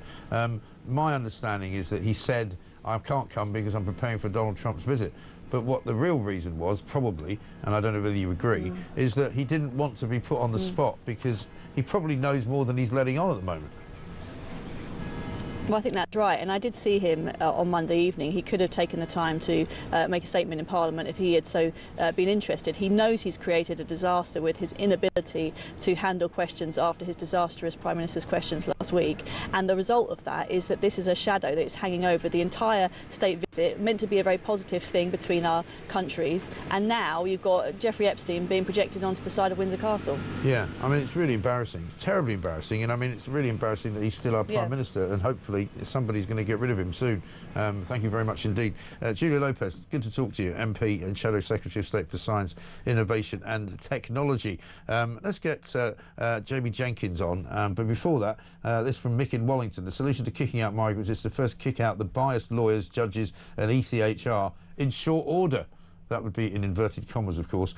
Yes, a good idea. Shall we get a quick voice note? Morning, Mr. Graham. Great show as usual. I've just been looking on the news and watching a migrant boat pulling up to a Greek island. 3 of the locals got in the sea and pushed it back out to sea. Surely, if these poxy governments are not going to do anything, we should start turning up ourselves and pushing them back out to sea. Great show, mate. By the way, it's Wayne from Birmingham, mate. Take care. Wayne from Birmingham, thank you very much indeed. Yeah, we saw that video actually just this morning, so I think we've got it. This is migrants trying to get into a Greek island on a boat, about to land on a beach, and some locals saw what was going on. As you can see, they basically run out to stop the boat from coming into shore and push it back out into the sea. I mean, I'm sure what you might find is that they probably go a bit further down and land somewhere else, but basically there's all these guys running into the sea and pushing the boat back the other way, which is brilliant, you know. I mean, he didn't want to do that in Dover because he can't, because the problem in Dover is that most of these boats are being brought in, most of the migrants have already been transferred from the dinghies onto border force boats, and they're actually walking off onto Dover, onto the land, down a gangplank. But that's brilliant. I think you'd have to take your hat off to that, wouldn't you? Let's talk to Jamie Jenkins, though, independent statistician, because a few different stats have come out over the last couple of days. So this morning, inflation has come out unchanged at 3.8% for August. That's according to the Office for National Statistics. Jamie, very good morning to you. Good morning, Mike. Yeah, so inflation's kind of stuck at that 3.8%. I smell a bit of a rat there. It doesn't seem right to me, that, does it? Well, there's some good news in the numbers, Mike. What's kind of kept inflation down, if you want to, is rather than going up, is airfares are down. So the government trying to get all these migrants back over to France is saving a bit of cash over there. Well, tell you what, they weren't down when I went to America. I couldn't believe how much they were charging me. Yeah, well, obviously how many people are going on those flights, Mike. But yeah, so if you take the numbers at face value, they are kind of, because what the ONS does is it creates a basket of goods, so it looks at a lot of different things. So what we can say is food inflation's up. So that's the one thing that tends to hit the kind of the viewers and the listeners the most. So food inflation's actually gone up now to 5.1%. So that's hitting people. And then we get other data from the ONS as well, and we can break down who's really impacted the most in terms of inflation. So poorer households are being impacted more. So their inflation rate is higher than this average that we're talking about overall, because they spend more of their money on food and energy. And you tend to find private renters are actually being impacted quite a bit as well, because private rents have gone up a lot. So remember, the average inflation rate is 3.8%, but different groups of people have their own different inflation rates. Right. And I see from something that you've put out earlier on Twitter that basically inflation might still be at 3.8%, but it's still a lot higher than France, which is 0.8%, and Germany 2.1%. So, I mean, we're not doing terribly well when we're compared with Europe. No, and we're higher than the US. Obviously, Trump's come over. Maybe Starmer can ask him what he's doing over there. And part of the problem, Mike, is energy. If we can't get energy prices down, the energy mix, we're exposed quite a lot in the UK because we import far too much energy, and we've got kind of the exposure with all of the wind and the solar that we've got, which they don't tend to have so much in the US. So getting energy costs down is critical to getting inflation down. And what these numbers today mean, Mike, is probably that the Bank of England won't be cutting interest rates as much, so that impacts people obviously with households who looking to remortgage and things, so that'll be there. And the borrowing costs that we've got in the UK are obviously higher under Rachel Reeves, because we've got more tax going in, Mike. We've got higher prices in other countries. So in terms of the actual man on the street, the woman and all that, it's very difficult for the government to move because people haven't got that money to spend to stimulate the economy. Yeah, and there's a lot fewer people working as well, right? Because this was a figure that came out yesterday, 143,000 fewer people on payroll since Labour took office. Yeah, and what that is as well, like 7 months in a row. So if I put a chart out yesterday and you just track that, it's just a sea of red. Since the election, payroll jobs just down, down, down, down. 7 months in a row, that's quite a lot there, Mike. There's very little confidence in the economy, and I can see that continuing. And private sector is continuing to get worse. And it's only public sector where the government's borrowing money to spend on more jobs, mainly in the NHS. And you talked last week about health waiting lists going up, which isn't great.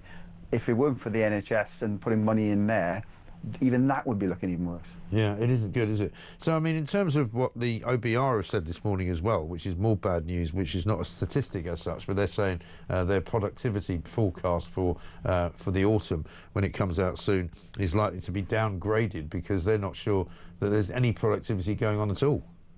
No, and basically everything's been downgraded. The only things that are going up, obviously, is the small boat crossings that we've seen. Yeah. Inflation's kind of sticky at that 3.8%. Productivity is an important measure, though, Mike, because ultimately we've got to be able to compete with other countries to get that investment into the country. But because of the tax hikes that we've seen, we're seeing business investment down, people leaving the country, and then you've got that conundrum which the OBR will have to bake into their forecasts when we go into the budget later this year, is that if the overall tax take per individuals are coming down because people are leaving, you're just going to have to tax people who are staying even more, and that just makes it even worse. Yeah, it's absolutely horrendous. Listen, we're going to talk to you again soon, I'm sure. Jamie Jenkins, thank you very much indeed. Independent statistician there. Check him out on Twitter. He's got lots of good stats that you can see there. And, of course, he's commenting on today's breaking news that inflation remains apparently unchanged at 3.8%. I do this quite often. I'm going to ask you again what your experiences are out there in terms of just shopping on the high street, because I'm sure that inflation sticking at 3.8% for August is just nonsense. Complete and utter cobblers, I'm afraid. You know, I may not be a statistician, but I know a twisted figure when I see one, and I know that every time you go anywhere right now, everything has gone up in price. So the idea that inflation hasn't risen for an entire month in August, I just don't think is right. So let us know how much you're paying for things and if your prices are going up, because it's always a good test to get your input into the show. 7:35 coming up. We're going to speak to Alp Mehmet very shortly about the state of the one-in, one-out policy, which would appear to be now dead in the water, as I said it was yesterday in my piece in The Sun. Also, we're going to talk to Dan Pfefferman about what's going on in the Middle East.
across the UK, on DAB+, on your smart speaker, on your smart TV, and on your side. This is Talk. Welcome back to Morning Glory, 7:38. I'm Mike Graham. Mike, I'm so jealous of the Americans at the moment. They have an actual commander-in-chief leading their country. We have the moron-in-chief, world's leading hide-and-seek politician, says Mitch in Cornwall. And Pete in Swansea says it seems Yvette Cooper's pilot is grounded.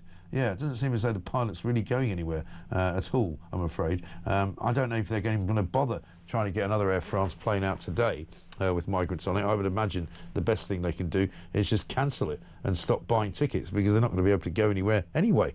Let's talk to Dan Pfefferman now, National Security Analyst and Intelligence Officer, also editor of Middle East 24. Dan, very good morning to you. Good morning. Lots going on in the Middle East today. The United Nations saying Israel's committing genocide in Gaza again, and of course there's a ground offensive going on. What's the situation on the ground, as it were? Yeah, yesterday the troops really started pushing in with major ground forces. The maneuver tanks, for the first time, were rolling into Gaza City, something Israel has never done. Hundreds of thousands of Palestinians are fleeing, as they've been urged to do by Israeli forces, who are in an almost impossible situation, really trying to avoid harming civilians while going after Hamas. This is the last Hamas stronghold, and this is the push that the IDF envisions, that the Israeli government envisions, will bring the pressure down on Hamas to finally defeat them. Of course, all of this can end, and the Israeli government keeps saying, since day one, this war that did need to start can end if Hamas surrenders and gives back the hostages. Right. Which I guess they're not likely to do, are they? It was put to me today that one of the reasons why Israel's doing this now is because they worry that if all of these countries around the world start recognising Palestine, that will kind of weaken their hand in some way. Do you think that's right? No, you have actually... That's where the talk of annexation, I think, comes in the West Bank. We're talking about Gaza here. So a lot of people tend to conflate the two issues. Yeah. And of course, it's hard to detach everything from everything in this, but this is something that's been talked about now for months. This is the kind of the last round of pressure that Israel has to put on Hamas. And so Israel's seeking every avenue it can to ramp up the pressure, to escalate against Hamas, and to bring about this victory, which is the only way to defeat a jihadist enemy, is that it admits defeat. Yes. And is there a time frame on it, as far as you know? I've heard different estimates of timeframes. It's going to take a few weeks to take Gaza City. This is the biggest city in the Gaza Strip that Israel has not gone into yet, and so you're talking about clearing out civilians. You're talking about finalizing the actual maneuvers inside, taking the tunnel entrances. So this could be another few months. Yeah, it's going to go on for a long time. And 2 Labour MPs were denied entry to Israel, apparently, in the last 24 hours or so. And they say that they wanted to go in and check on humanitarian aid, but probably not that surprising that it's happened. Yeah, it'd be nice if they went in and tried to check on the hostages, who haven't seen even a Red Cross worker since day one. Israel made it clear a few years ago, those who make it their intent to come in and besmirch Israel's name and aid Israel's enemies don't need to be given visas. Yeah. And I don't think we should be surprised about that. No, indeed. Good to talk to you, Dan Pfefferman. Thank you very much indeed. National Security Analyst and Intelligence Officer and Editor of Middle East 24. Let's get a voice note from Dan. Morning, Mike. It's Dan from Kent. The hypocrisy from this government on the one-in, one-out scheme, which has now failed due to human rights lawyers. Let's not forget the same government took its own people to court to stop the hotels from closing. The whole thing stinks. They're useless and they just go. Great show anyway. Dan, thank you very much indeed. Yeah, just go. I think that's probably, those are the 2 words I think that people will want to speak today to Keir Starmer and this Labour government, hopeless as it is. And let's talk to David in Gloucestershire. Hello, David. Hello, Michael. How are you? Yeah, very well, sir. What can I do for you? Well, I've had a couple of little thoughts. Well, first of all, I always use this analogy with my wife, but I'm not a sailor. But if you're sat, with inflation at 4%, so if you're sat in a sailing boat with a 4-knot tide, yeah, and your boat's doing nothing, which our growth is doing nothing, you're actually going backwards. Yeah. So our economy is actually going backwards by 4% a month or whatever. Right. Fact. And then the other thing is, if your economist that you had on just now said the inflation figures are hitting the poor and the needy the most with their food and power, etc., etc., yeah, and they're also hitting the rich. So who exactly are they? Who are they governing for? Because it's these socialists that they say they're supposed to be helping the poor and the needy. They're the ones that are being hit the hardest. yeah. Well, I mean, the only people who I suppose are not being hit the hardest are the people who got massive pay rises in the public sector, like people in the NHS, people driving trains, and various other public sector workers who all got pay rises when nobody in the private sector did. So they've been insured against it to some extent. But it's the poor and the needy. I mean, the Greens came out with the same policy, or they've got the same policies about making food and energy more expensive. And it's always the poor and the needy that suffer the most. Of course. Well, of course, they don't represent the poor and the needy anymore, the Labour Party. They represent the champagne socialists of this world, and that's the problem. David, good to hear from you. Thank you very much indeed. A couple of you have got things to say about this this inflation figure. Gurdeep says, morning, Mike. My weekly shopping bill at Aldi's used to be between £60 and £70. Now it's over £100 plus. We also shop at Morrison's and Tesco's, as we can't always get everything from Aldi's, and that would cost an extra £30 to £40. Now costs about an extra £70 or £80. Now everything in a weekly shopping bill is almost £200 plus. I think that's right. Martin in Stroud says, morning Mike, general inflation is still at 3.8%, but food inflation has gone up even more, and the reason is supermarkets have put the price of food up to cover the employer's national insurance rise. So much for not taxing the working people of this country. Starmer and Reeves, what a horror show. Exactly right. It's 7:45. Let's talk migration without Mehmet coming next.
Do you think he should step down?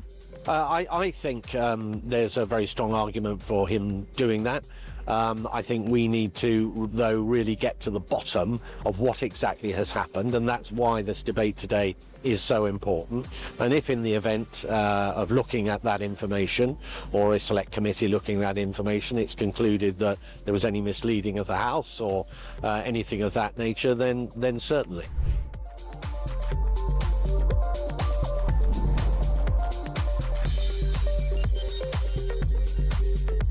reform in its previous guises had no policy other than leaving the European Union, which the Conservative Party delivered.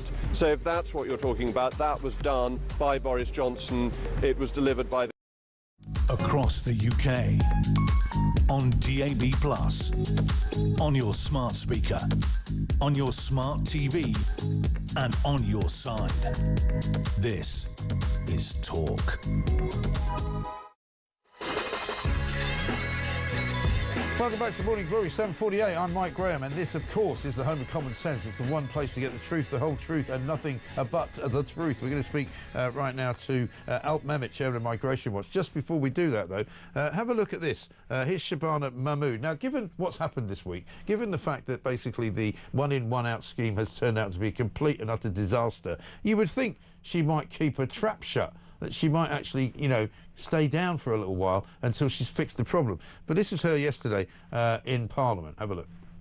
I have one job, and that's to secure our borders. I'll do whatever it takes, but what I will never do is take the approach of the previous government, which was led by gimmicks and false promises which were never met. I'll take no lessons from anyone sitting opposite a government that utterly failed on both legal and illegal migration. As I say, I'm not going to take any lessons from him or anybody opposite. It is this government that has got removals up to 35,000. It is this government that's got asylum decisions moving again, and it is this government that has struck that historic agreement with France, and we're working with our partners in France to get those flights off the ground.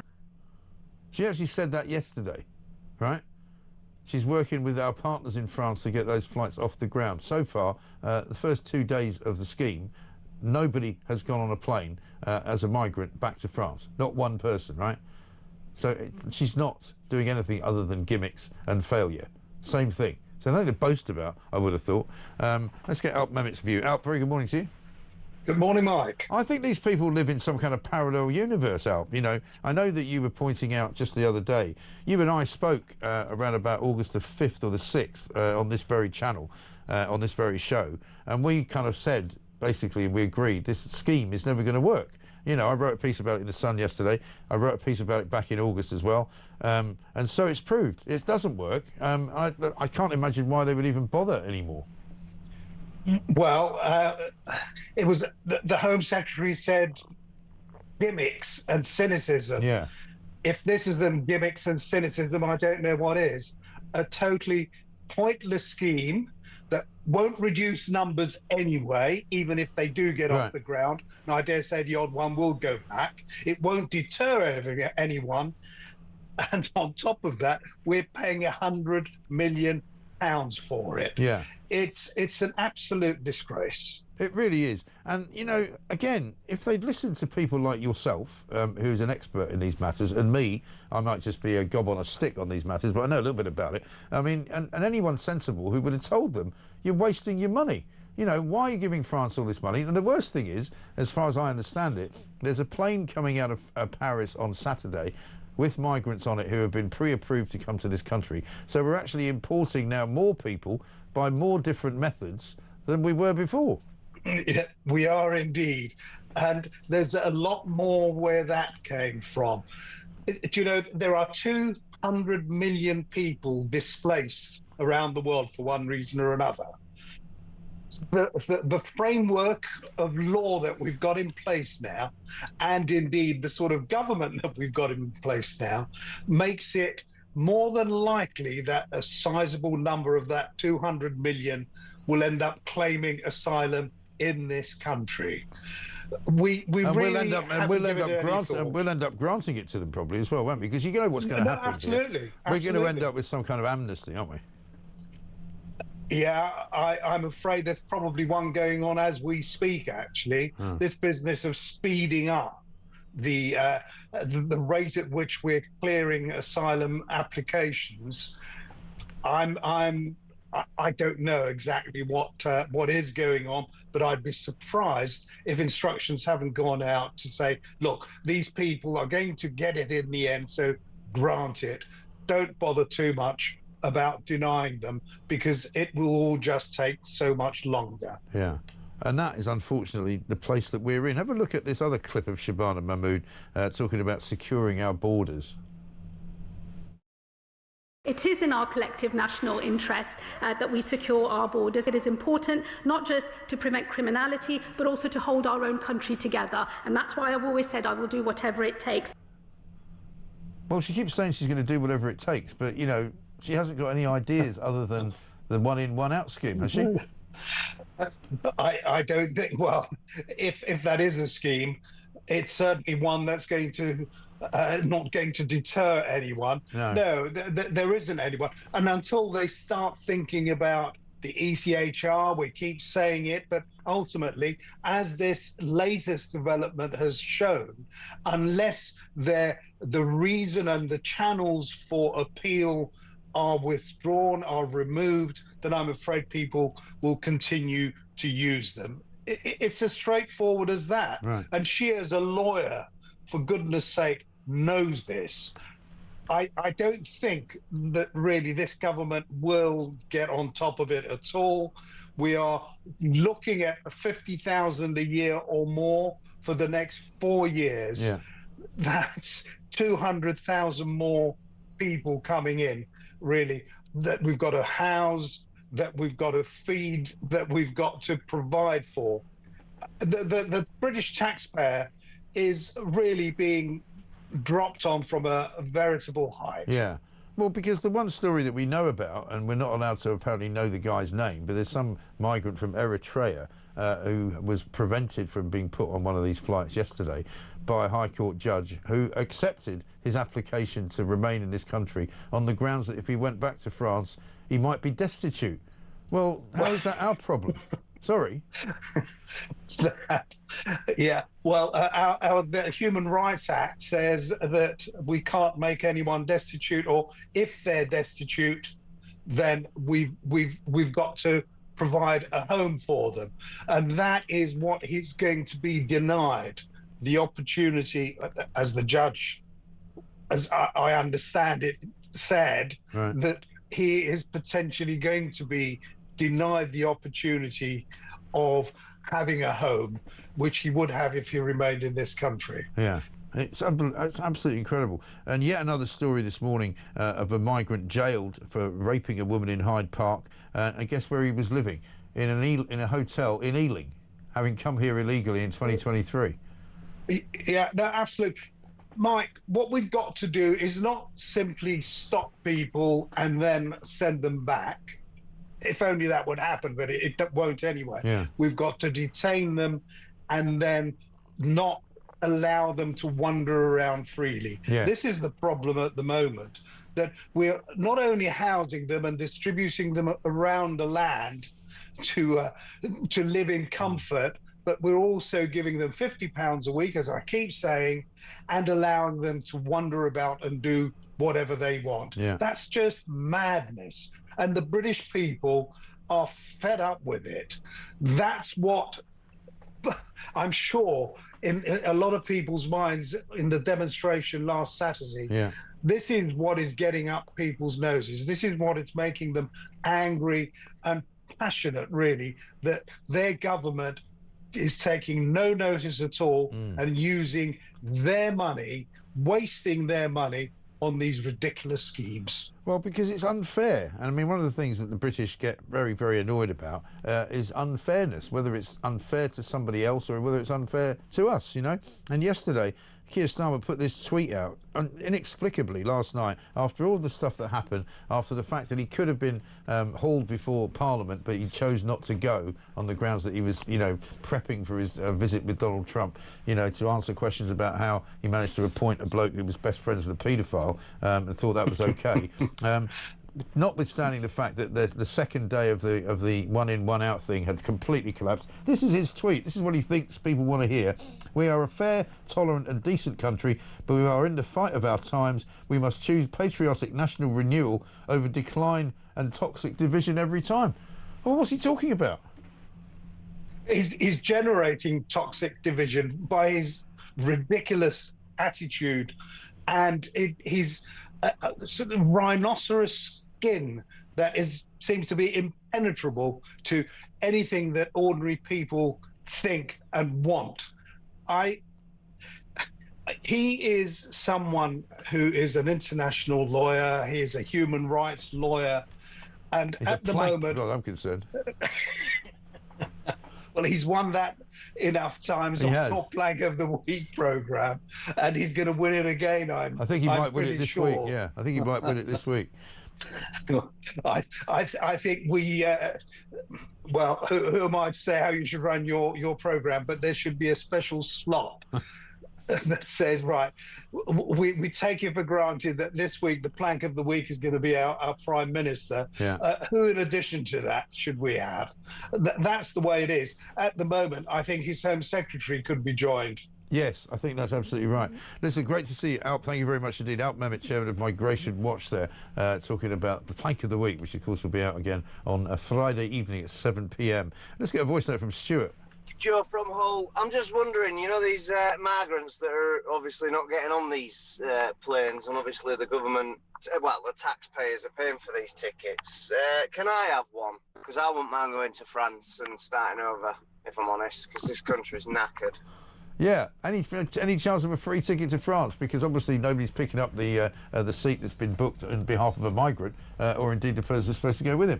Hi, Mike, says this person. Every time I go into a shop, I notice the prices of the basics have jumped a lot higher than 3%. I have disabled family and I often skip meals so I can feed them something other than rubbish. I always look for reduced food and shop for own brands. I'm trying my best, but it's hard to keep going some days. Well, you know, I wish Keir Starmer could hear people like that talking, because if he knew how bad things are, he wouldn't behave in such a relentlessly ridiculous way. Coming up in the next hour, Esther McVeigh joins us, Trevor Kavanagh, and a very special guest as well, plus Harry Cole. This is Talk.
Across the UK, on DAB+, on your smart speaker, on your smart TV, and on your side. This is Talk.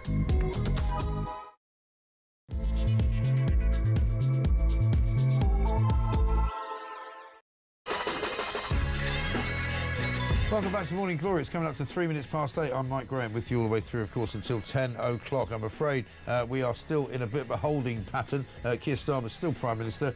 He's still under siege in Downing Street. There's still an awful lot of water to pass under the bridge, but he is in a very, very bad place, ladies and gentlemen. To make matters worse, not only is he being assailed from all sides of his own party, not only is he becoming more and more isolated inside Downing Street, not only has he fallen out with Morgan McSweeney, the man who kind of more or less anointed him Prime Minister, and the man who's at the centre of the so-called Starmer project. He's now faced with a publication of a new book which is going to come out in the next month or so, which is about to lay bare some of the problems and the relationship between himself and Morgan McSweeney. The book is called The Fraud, which gives you a bit of a clue as to what it's going to be saying. Likely as well, we've been talking to some of our sources inside Labour who say that there's a massive row going on between Keir Starmer, Peter Mandelson, Morgan McSweeney and several other advisers, which will result, no doubt, in a conflagration which will reveal all sorts of different and intimate emails between Morgan McSweeney and Peter Mandelson and Keir Starmer possibly as well, which could well finish him off. He was supposed to appear yesterday in Parliament to answer questions about how he managed to appoint Lord Mandelson without vetting him properly to the job of ambassador to the United States of America. Absolutely appallingly, he decided not to turn up. So we'll be talking to Esther McVeigh about that, who's coming up in this hour. Harry Cole joins us as well, the Sun editor-at-large. And also we'll be talking to a special guest, including the latest news from Reform as well. Trevor Kavanagh here as well, talking about the big march at the weekend. Let's get a voice note from Tony on Donald Trump, who's here. Good morning, Michael. It's Tony from North Somerset. And a very good morning to Donald Trump and his lovely wife, to our beautiful, well, once beautiful country. Still think it is a little bit underneath. It just needs a few tweaks, like a new Prime Minister and a new government. Yeah, that's all we need. Just a new Prime Minister and a new government. Meanwhile, the one-in, one-out scheme goes from bad to worse. We reported on it yesterday. I wrote about it in The Sun, how it was never going to work. So far, we've had 2 flights that were going to take migrants out of the country. One on Monday, which was going to carry 1 migrant. He was taken off the plane because he appealed his case and is now currently going through the legal process. Yesterday, they had another plane that was due to take 3 or 4 migrants to Paris. They were also taken off the plane, and the only people who went there were actually journalists, one of whom, Thomas Godfrey from The Sun. We're going to talk to him. Air Fast 1 is what it says on page 1 of The Sun. Human rights fanatic Prime Minister sunk by human rights, it says on the front page of the Daily Mail. It's all going horribly wrong for Keir Starmer. If it wasn't so dreadful, it would be laughable. He's going to try and see Donald Trump later on and try and beg, borrow and steal any kind of charisma that he can find. This is Morning Glory. Let's get it on.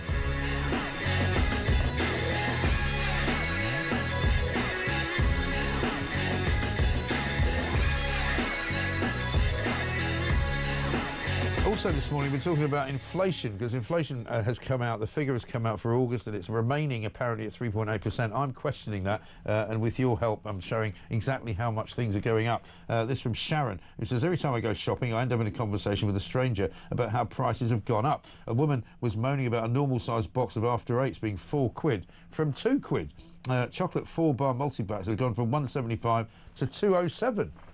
Exactly right. And one here from somebody who says, Mike, on inflation, one example, I buy mixers in boxes of 12 times 125 millilitres. 2 years ago, they were £3.25. Last week, they were £6.10. That is more than 3.8%. That's Paul in Dorset. You're absolutely right. Just before we speak to Esther McVeigh, former Minister for Common Sense, let's have a look at Keir Starmer announcing the one-in, one-out plan back in July. So I'm pleased to announce our agreement today on a groundbreaking returns pilot. For the very first time, migrants arriving via small boat will be detained and returned to France in short order. In short order means presumably not at all. I presume he's completely reworked the English language there, because they have, it may not be, it's not, I don't think it's groundbreaking either, because it doesn't work. So I don't think something that doesn't work can be described as groundbreaking. Let's ask Esther McVeigh. Esther, very good morning to you. Morning, Mike. Great to be here. Good to see you. I mean, shambolic doesn't even begin to describe it. The government apparently said yesterday that the one-in, one-out policy is not a shambles. They've got that wrong as well, haven't they?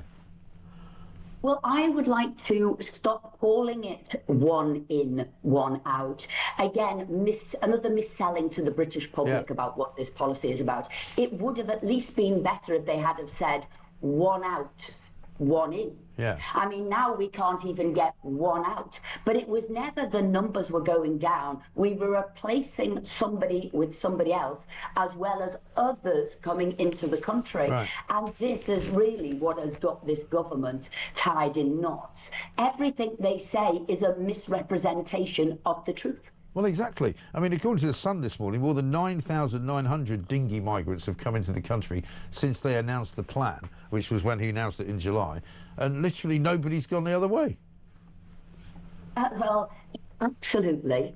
We have said on this show before, they don't want to do the difficult task of coming out of the ECHR, of getting rid of the Human Rights Act. We've said this before, he is a human rights lawyer. Mind you, we have to laugh today that a human rights lawyer, the irony of it, has been beaten by a whole load of other human rights lawyers. There isn't even honour amongst thieves, as we'd say. They're not even helping him out. They're actually booting him all over the show. But he hasn't done those difficult tasks, and all he's doing is coming up with more sort of words. We've heard smash the gangs, we've got the one out, one in, and it's not working. His reticence is because he's a human rights lawyer. His reticence is because he believes in internationalism. But I have to tell you, as we have also said on the show before, the man is toast. And now he's hiding from any kind of scrutiny. Right. Not being in the House on Tuesday was a disgrace.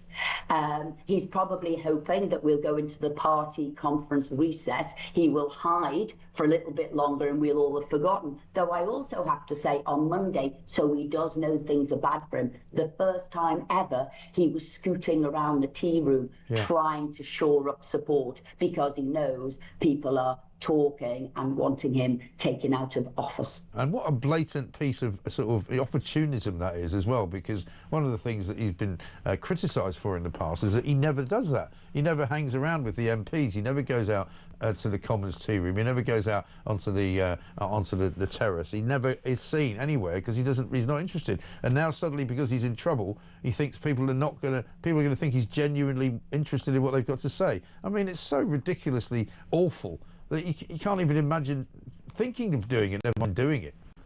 It's shameless, but he is shameless because everybody knew what he was doing. But a chief whip, when you take over as Prime Minister, would say to you, look, you need to be in the tea room in the good times. You don't just go in there in the bad times. I think it's more telling, really, about him. He is superior.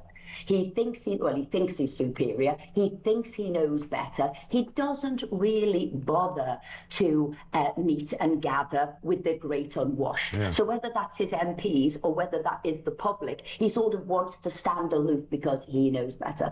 And really, him coming unstuck Prime Minister's questions about Peter Mandelson. Again, I've never thought he's given Prime Minister's questions the true respect it deserves. He never seems that he's prepared. He always just talked about, oh, it's serious times, serious matters, you don't know what you're talking about. And on this instance, he was absolutely skewered. And I also think why he should resign, Mike, and I think this is really important, he misled the House, as far as I can see, not once, but twice. Yes. He said he had confidence in Mandelson. No, he didn't, because he was already asking further questions, in which case his answer should have been, we're already asking further questions, but he should not have said he had full confidence. He also said process was followed. He's a man of process. If you don't remember, he is the former DPP, he is a lawyer, he follows process, and again, he did not. So for anybody else, this is a breach of the ministerial code, and the man should be gone. Yeah, absolutely right. And I'm sure the reason he didn't turn up yesterday was because he knew that if he was asked questions about what he knew and when he knew it, he would either have to lie in the House or he would have to tell the truth. And if he told the truth, then he would have to go. Yes, and I think that's why he's staying away as long as possible. He was hoping the Trump visit might save him. He's hoping, though I don't know why, the party conference might save him. And actually, it won't. I think it is a very dangerous time for him at that party conference. But all he's doing now is trying to stay out the way. And you can see in his eyes, he's a man who's gone. You can see in his eyes that really he's just sort of like a zombie walking. Yeah. Yeah, well, even Yvette Cooper threw her under the bus yesterday, didn't she? When she said that basically it was nothing to do with the Foreign Office, it was everything to do with Downing Street. And the fact that I find really, really galling, I think, and a lot of people find galling, is that in his first sort of explanation in the interview he gave at the weekend, he said, you know, I was aware of Peter Mandelson's relationship with Jeffrey Epstein. So basically, until he's found these emails, in which Mandelson urged Epstein to kind of challenge his conviction and challenge his sentence, right? Until he saw that, he was perfectly happy appointing a man to the biggest diplomatic job with the highest national security clearance in the world for Britain, who was a personal friend of a convicted paedophile. So he was fine with that. I'll just ask you a question. If you were giving somebody a job in that role, that important role like that, and you know the scrutiny that those people come under, you'd say, well, look, you know, we'd like Peter Mandelson for the job because he wants to keep his Blairites on board, and obviously he's got no faith or trust in anybody else in his party to do the job. But you know what? He's had to stand down twice from government. And you know what? He has a fruity past with who he likes to engage with, powerful people, interesting characters, let's put it that way.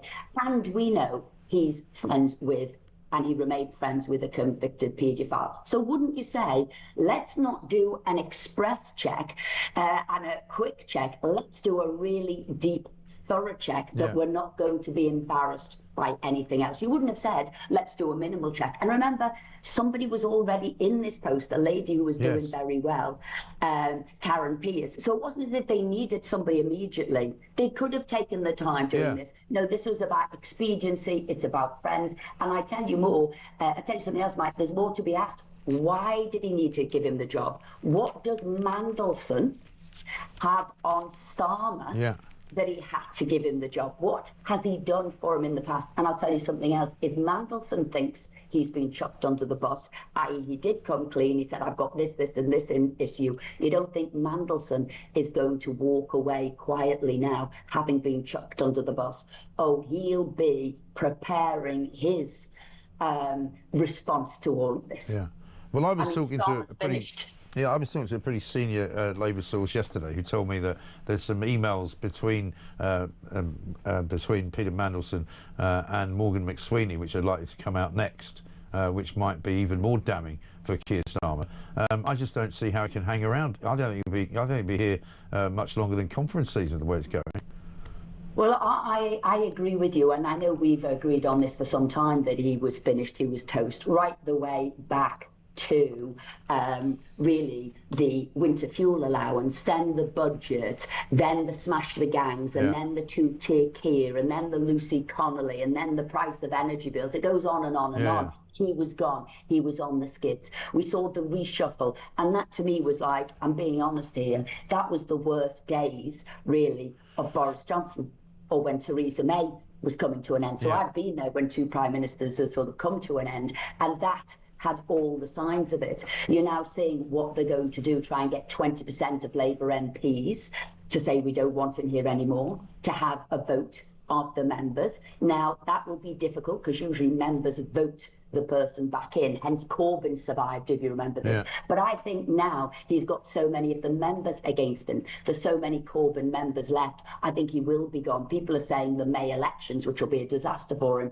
but I think it could be much quicker than that, really. Yeah, I think so, because literally the government has kind of ceased to function, hasn't it? Because it's not only the migrant policy that's a complete and utter shambles, it's almost everything. You know, we got more information this morning from the Office for Budget Responsibility. Looks like they're going to downgrade yet again another forecast, which is coming out soon, on productivity for the autumn for Rachel Reeves. It looks as though they're going to start trying to tax state pensions for the first time. You know, she's got nowhere to go, basically. She's got no way of raising any money.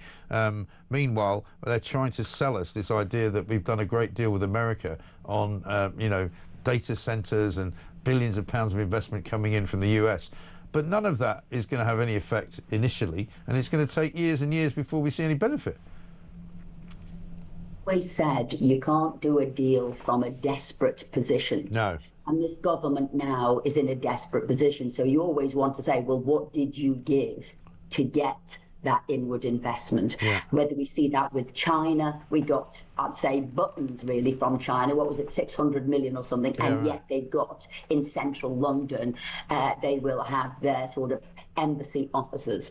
You're seeing now this investment from tech companies, and I say, what have they sold? Have they sold all the data of the British public? Yeah. What is it? I do not trust them at all. And you see how they're desperately taxing people. Rachel Reeves really is in a corner now, and it will be an IMF bailout. They won't be getting the tax returns that they thought. People are coming off the payroll at record rates. Unemployment has gone up. And then you've also seen, since they stopped those welfare reforms, which were minimal, by the way, but it was ill thought through, so they weren't going to work. I think there's 100,000 more people now on disability benefits. Yeah. So that's more and more people taking from the state, and we've got fewer and fewer people earning the money to pay for it. No, I'm afraid this is all going to end horribly, but I'd sooner it ended sooner rather than later, because I think they can do less damage if they get out sooner I think that's absolutely right. Yeah, absolutely right. Esther, good to see you. Thank you very much indeed. Esther McVeigh there,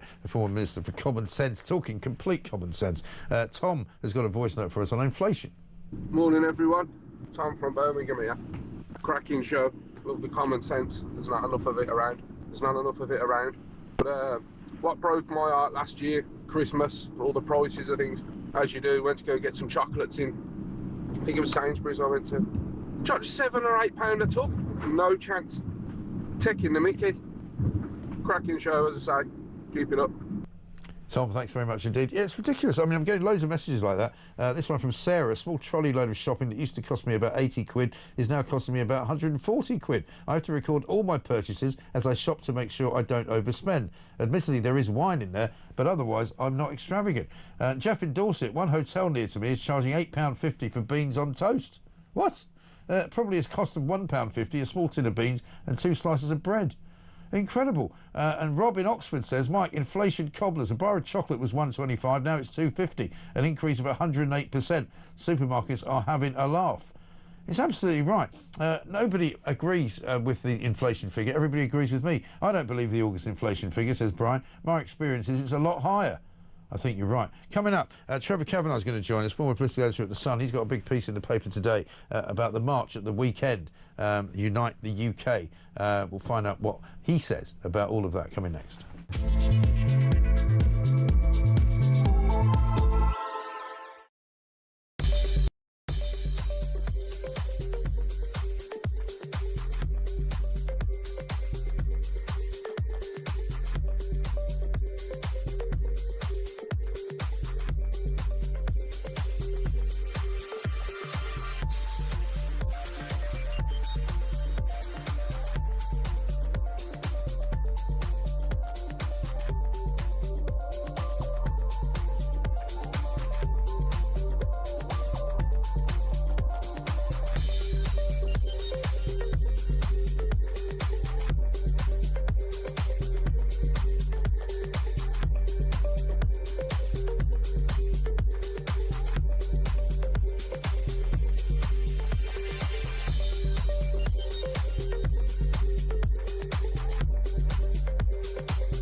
Conservatives. Do you think he should step down?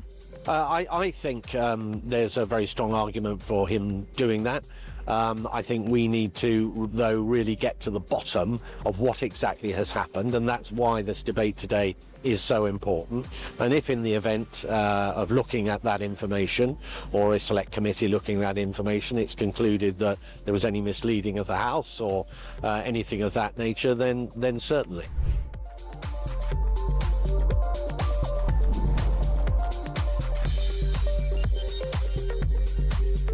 Reform in its previous guises had no policy other than leaving the European Union, which the Conservative Party delivered.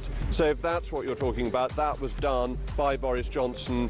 It was delivered across the UK, on DAB+, on your smart speaker, on your smart TV, and on your side.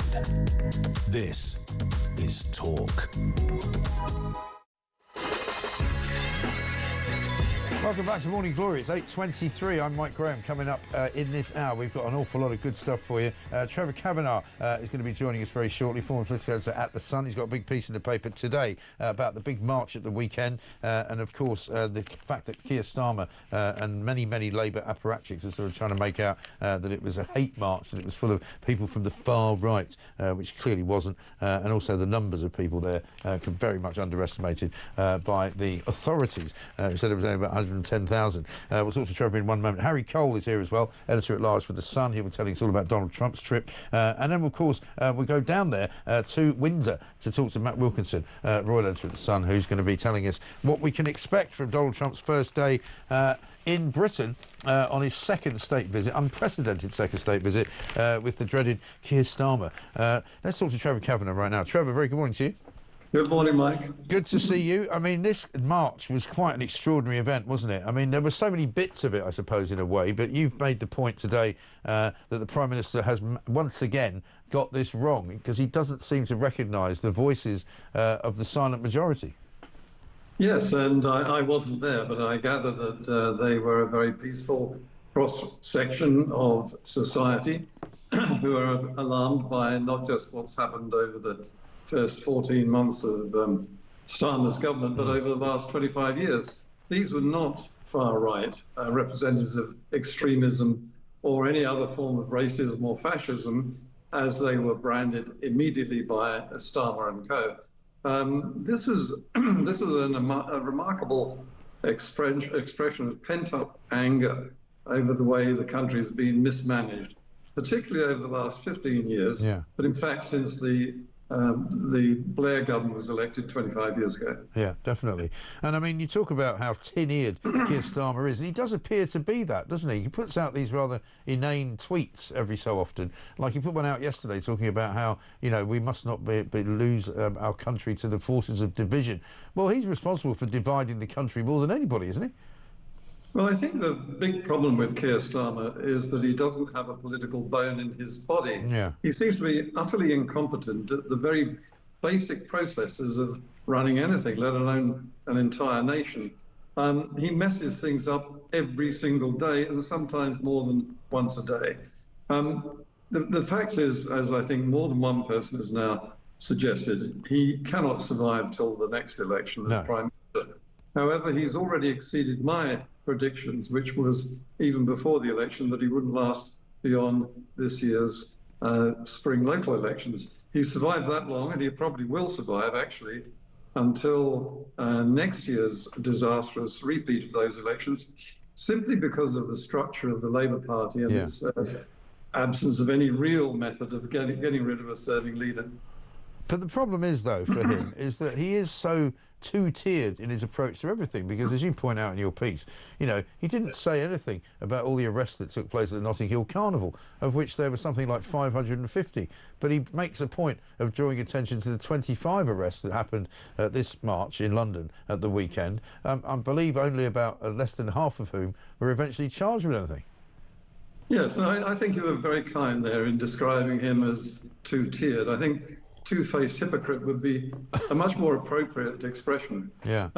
This is a man who has ducked and dived and done one thing and then done the opposite all the way through his political career. And in fact, he's been more or less incompetent, even in his days as what you might regard as a Rolls-Royce lawyer, a King's Counsel, when he was leader of the Crown Prosecution Service, the state prosecutor. He was clumsy and failing to do his duty, for instance, on the mostly Pakistani rape gangs that were prowling through the country and hitting young girls. This is a mark of his ineptitude from the very start of his public profile. The worst thing, though, Mike, is not that he is almost certain to go. It is who replaces him. And we may even think back in a couple of years' time to the wonderful days of Keir Starmer. Well, let's hope it doesn't get much worse, but every day I come in it gets worse, and so I've started to become much less of an optimist than I used to be. But it's funny about his time at the CPS, because I was told by someone who worked with him there, funnily enough, who's now an MP, that when he was there, he was more of an administrator than he was a lawyer. He wasn't somebody who went into court and actually acted in cases. He didn't actually practice the art of being a barrister, because you and I know plenty of barristers, and they're all pretty smart people, and they're all pretty quick thinkers on their feet. He's not one of those. And so he was effectively this kind of rather lumbering, blundering sort of, you know, chief civil servant, if you like, of the CPS, more than he was a lawyer. Yes, and I think I'd go further and say that he was actually a maladministrator. He was the man, after all, who triggered the prosecution of 24 totally innocent Sun journalists and ex-journalists on the News of the World for offences on which every single one of them was cleared in the appeal court and indeed even in the Old Bailey. And that was a witch hunt, a calculated witch hunt, which I think he was acting under pressure from senior Labour Party figures, one in particular.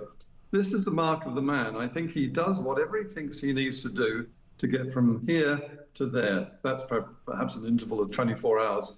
And if necessary, he then does a complete somersault and does the opposite to suit whatever purpose comes along. But as I say, we are now in the position where the party itself, the cabinet itself, is talking almost openly about dumping him as the party leader and prime minister. The problem is there need to be at least 80 Tory Labour MPs who are prepared to stand up and back a rival candidate, and at the moment there isn't one. And the only next way would be for the cabinet itself to turn on Starmer and say you've got to resign.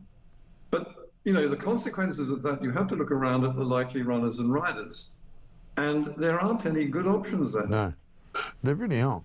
I mean, they can't get, but as I say, you just think if somebody was vaguely more competent than him, but I don't think there is anyone. I mean, Shabana Mahmood came in and was said to be a great operator, and she's mouthed off about how she will stop at nothing and she will do everything in her power to stop the migrants from coming into this country. And all that's happened since she's been in charge is that the numbers have gone massively up.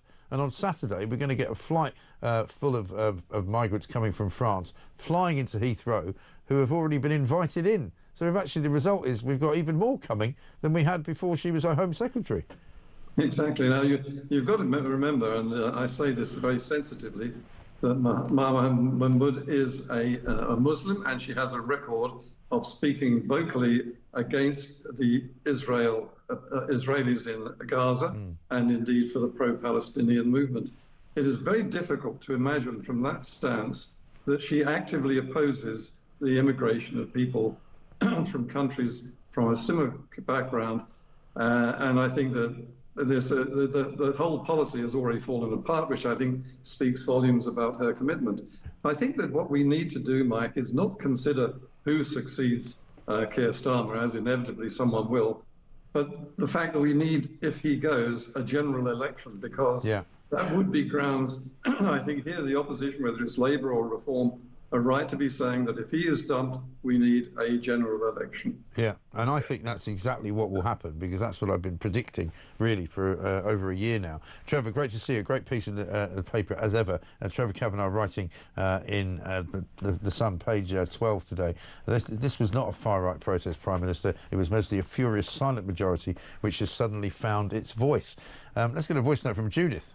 Good morning, Mike. It's Judy from Altoffs, West Yorkshire. All governments seem to say that it's not all that easy to change things, but it is. They've got a big majority that could just pass a bill overnight and said that no one who comes to this country can claim benefits that includes legal aid until they've lived and worked here for 10 years. That'd stop everything, and they'd be able to save a fortune. They're just making up words to justify the jobs. Oh, we can't do that. It's very difficult. We can't do this. Yes, you can if you want to. Thank you.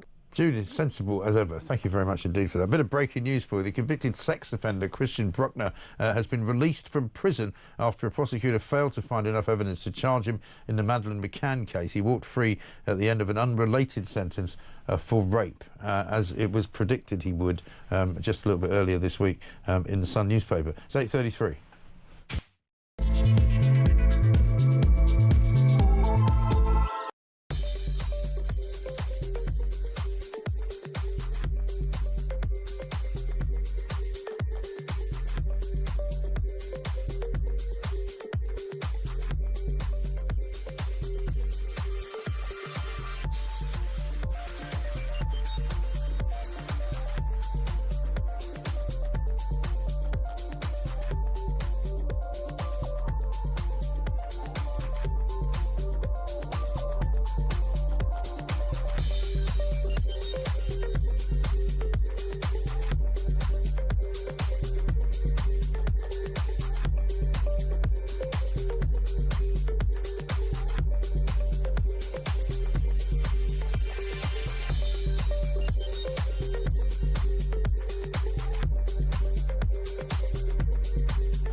Across the UK, on DAB+, on your smart speaker, on your smart TV, and on your side. This is Talk.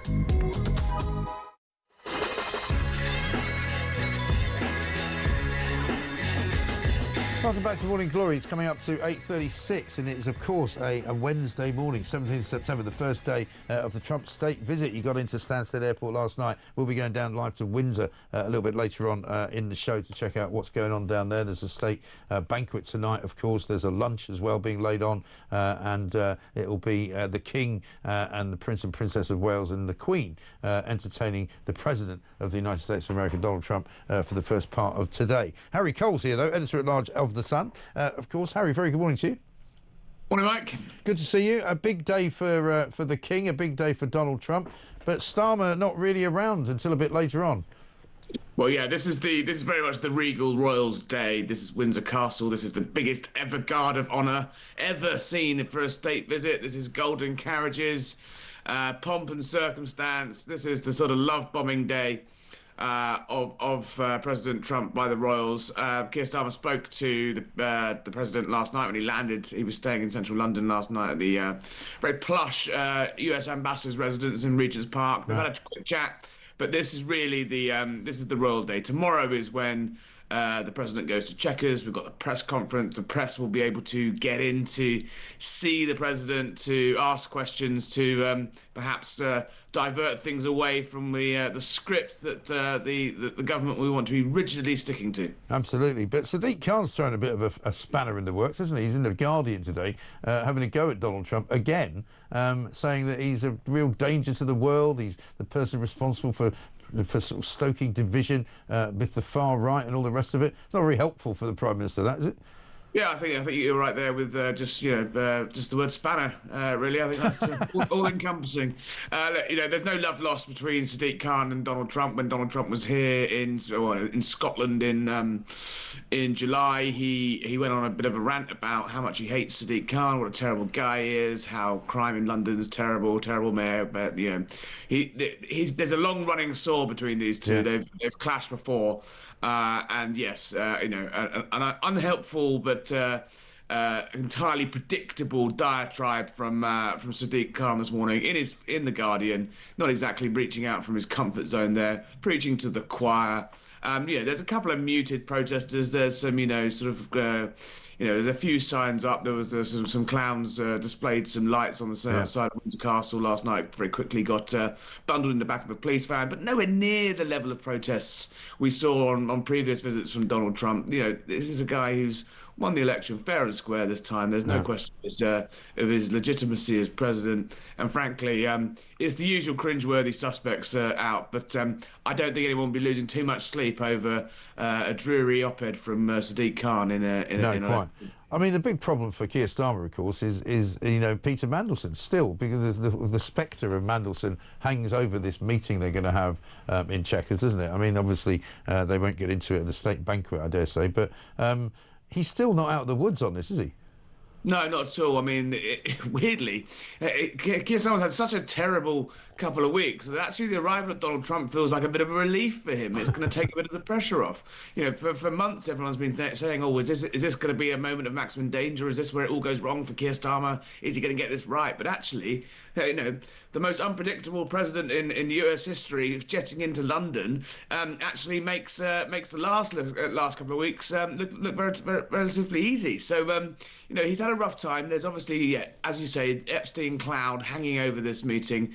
Donald Trump doesn't want to talk about Epstein. Keir Starmer doesn't want to talk about Epstein, but he still hasn't really got his story completely straight on what he knew and when, and if he knew X, why he did Y. So I suspect there'll be some questions about that. I think there'll be questions about free speech.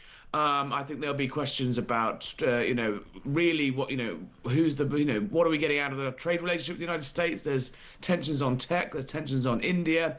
Don't forget that Donald Trump hates windmills and loves drilling oil, and Keir Starmer, is concreting over oil wells and erecting windmills across the land. So plenty of scope for them to have some disagreements, but I don't think it's going to happen come today. I suspect it will come tomorrow. Yeah, I think so too. And of course, as far as the appearance or non-appearance of his yesterday in Parliament, a lot of people are already saying quite openly as MPs from all sides of the House that he's misled Parliament. And he can't just continue to sort of dodge that, can he? Well, don't forget Keir Starmer was the one that would scream blue murder every time Boris Johnson or Rishi Sunak or any other, political opponent did any sort of minor misdemeanor. He forensically demolished the eating of a cake. And here he is himself now sort of giving the same sort of excuses, ducking scrutiny in the same way that he previously attacked former prime ministers for. Yeah, he obviously didn't show up to the Commons for that 3-hour debate about Peter Mandelson yesterday. The Tories aren't done with using every single trick in the parliamentary book to try and keep this issue going, to try and get questions.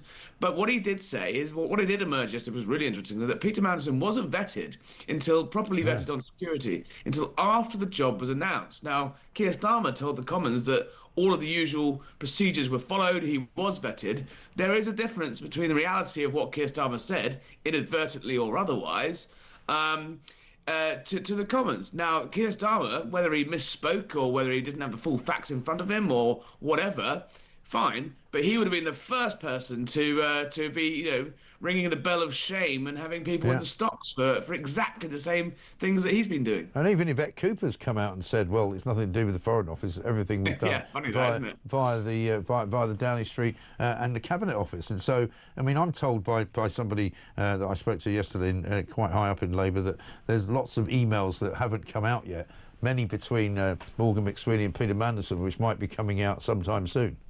Well, I just think, the thing is, what the government will be able to do, because it's a very sensitive diplomatic posting, they will be able to hide behind the veneer of national security on this one, I suspect. There's been a long-standing tradition of security vetting, is a no-go area for ever commenting on. They'll hide behind every human resources, can't comment on staffing matters, excuse in the book to try and hide any of this ever coming out. But the more they do that, the shiftier it looks. And what is clear is that Number 10 wanted Peter Mandelson to get the job. The Foreign Office didn't want him to get the job. They wanted one of their own in that they could control and use as a big sweetie to give a long-standing career diplomat. Yeah. But it's clear. What is clear is that Number 10 rammed that appointment through without perhaps doing the full, the full bells and whistles background checks. Not least because Peter Mandelson is a controversial character, and his connections to Jeffrey Epstein were known at the time. So it is clear that politics trumped process here. Yeah, indeed. And speaking of Trump, let's see whether you might be able to get anywhere near him. Are you hoping to get into the room with him at some point? I'll hopefully be there at Chequers tomorrow for the press conference. My little birdie tells me that Number 10 have been trying to keep quite a tight lid on the number of questions that will be asked. Funny that. Donald Trump, he's a pretty freewheeling guy, but he is also the guest here. Normally, when he hosts these sort of press conferences on his home turf in the Oval Office or in the East Wing of the White House, he takes a lot of questions, and he doesn't have a sort of pre-selected list like Starmer likes to have of he knows what's coming, and he's much more of a free for all. Yeah.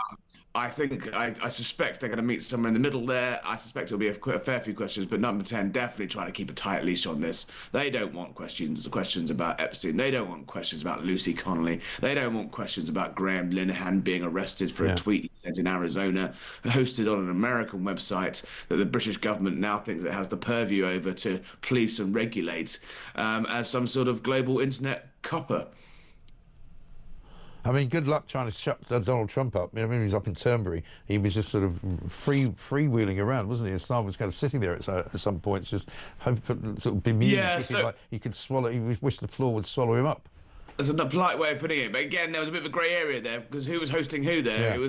They were in the United Kingdom, but it was Donald Trump's golf course. So it will come down to who's doing the pointing of the fingers to the press pack. But don't worry, Mike. We'll be there. I'll be there with colleagues, doing our very best on both sides, from the UK side and the US side. Brilliant stuff. We look forward to it. Harry, good to see you. Thank you very much indeed. Harry Cole, editor-at-large from The Sun. Of course, coming up, we've got so much going on. We're going to be going down live to Windsor very shortly as well to get the updates from what's going on there today. This is Talk.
The Conservatives. Do you think he should step down? I think there's a very strong argument for him doing that. I think we need to, though, really get to the bottom of what exactly has happened, and that's why this debate today is so important. And if in the event of looking at that information, or a select committee looking at that information, it's concluded that there was any misleading of the House or anything of that nature, then certainly.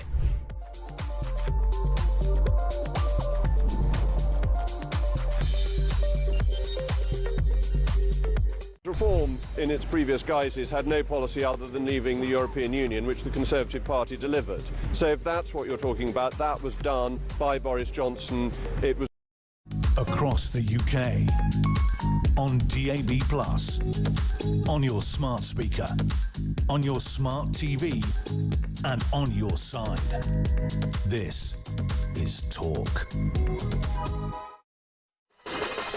Welcome back to Morning Glory. It's 8:48. We're here, of course, until 10 o'clock. We've got lots going on this morning. Big state visit, of course, from Donald Trump underway already. He's going to be going out to Windsor. Right now, we're going to go talk to Nigel Farage, MP, leader of Reform UK, of course. Nigel, very good morning to you. Good morning. Good to see you. A great piece in the Sun this morning about raising the colours, flags going up all over the place, everything going swimmingly well, despite the best efforts of Keir Starmer and the sort of Stasi to take them all down. Yeah, it's wonderful, isn't it? I mean, I have been wearing Union Jack socks and Crosses St George waistcoats all of my life, and of course, like most things I do, I've always been considered rather odd. And suddenly, I realised I was just ahead of the trend. It is amazing. And I thought, a week in, I thought, well, maybe this is a short-term craze and it'll just dissipate. No, the opposite. The opposite. I noticed this weekend there were double the number of flags up around the place there'd been the week before. It is incredible. Yeah. It's happening all over the country. And do you know what it is? It's a collective two fingers to the establishment. Yeah. We have had enough of being ignored. We have had enough when they do say something of being called far right. We've simply had enough. We believe in our country. We believe in our culture. We are sick to death of what mass immigration is doing to our identity, to everything that we're about, and we're going to stand up and say who we are and be proud of it. Yeah, I think absolutely. it's absolutely tremendous. It is tremendous to see, because it hasn't been there for such a long time, and now we see this continually ridiculous government become ever more ridiculous. I mean, they've got the latest Home Secretary, because I don't think she's going to be in for too long, has found herself after 2 days completely stumped once again by human rights lawyers. Well, I mean, this one-in, one-out deal was always going to be a farce. Yeah. It was always going to be very limited numbers. And if you think about it, one in, one out, and one back in again still means +1 for every single one that crosses the channel. But, of course, once again, predictably, human rights law gets in the way. 2 aeroplanes are booked. No one goes. And it wasn't it funny? There were journalists on the plane yesterday. I think 4 or 5 journalists on the aeroplane, and not a single person. And how dare the Conservatives criticise the government for this, when, if you remember, exactly the same thing happened to them. The plane was on the tarmac, waiting to go, and a judge in Strasbourg said, no, you don't. Yeah. So it's just the gutlessness. It's the gutlessness of our establishment. They care more about international courts, about treaties that were signed over 75 years ago, than they care about the national interest. Yeah. It really is a question of whose side are you on. It really is. And according to the figures I've got in front of me now, actually more than 9,900 migrants have come in since they announced this one-in, one-out deal, and literally none have gone out. So it's 9,900 in, none out. Yeah. It's one in, none out. They should rename it, I think. Yeah. No, look, it's a farce. It's a complete farce. This government will do nothing to deal with illegal immigration, will do nothing, I suspect, to deal with the huge numbers of people coming legally as well. And I just, you know what? I just think they must know they're not telling the truth. Yeah. They just must know they're not telling the truth. And somehow they think, well, we'll get away with it. Well, they won't. They won't. They will not. We are done. Well, I think that's the point about the wave of patriotism as well, because I think people are sick to death of being lied to. They were lied to for many years by the Tories. They're now being gaslit every single day by Keir Starmer and the rest of the crowd. I mean, laughable yesterday, they unveiled this new, Seeking of Truth Act, where after what happened at Hillsborough, saying that if there's any malfeasance in public office, people will face the consequences. Well, Keir Starmer's literally lying every single day about Peter Mandelson. Yeah, seems to have no sense of conscience at all. But I think if you look at Starmer's eyes, you can see that he's gone. Yeah. He's gone. He's almost detached from the job. He's obviously hating every minute of it. Yeah. He knows he's doomed. He knows he won't be the Labour leader come the next general election.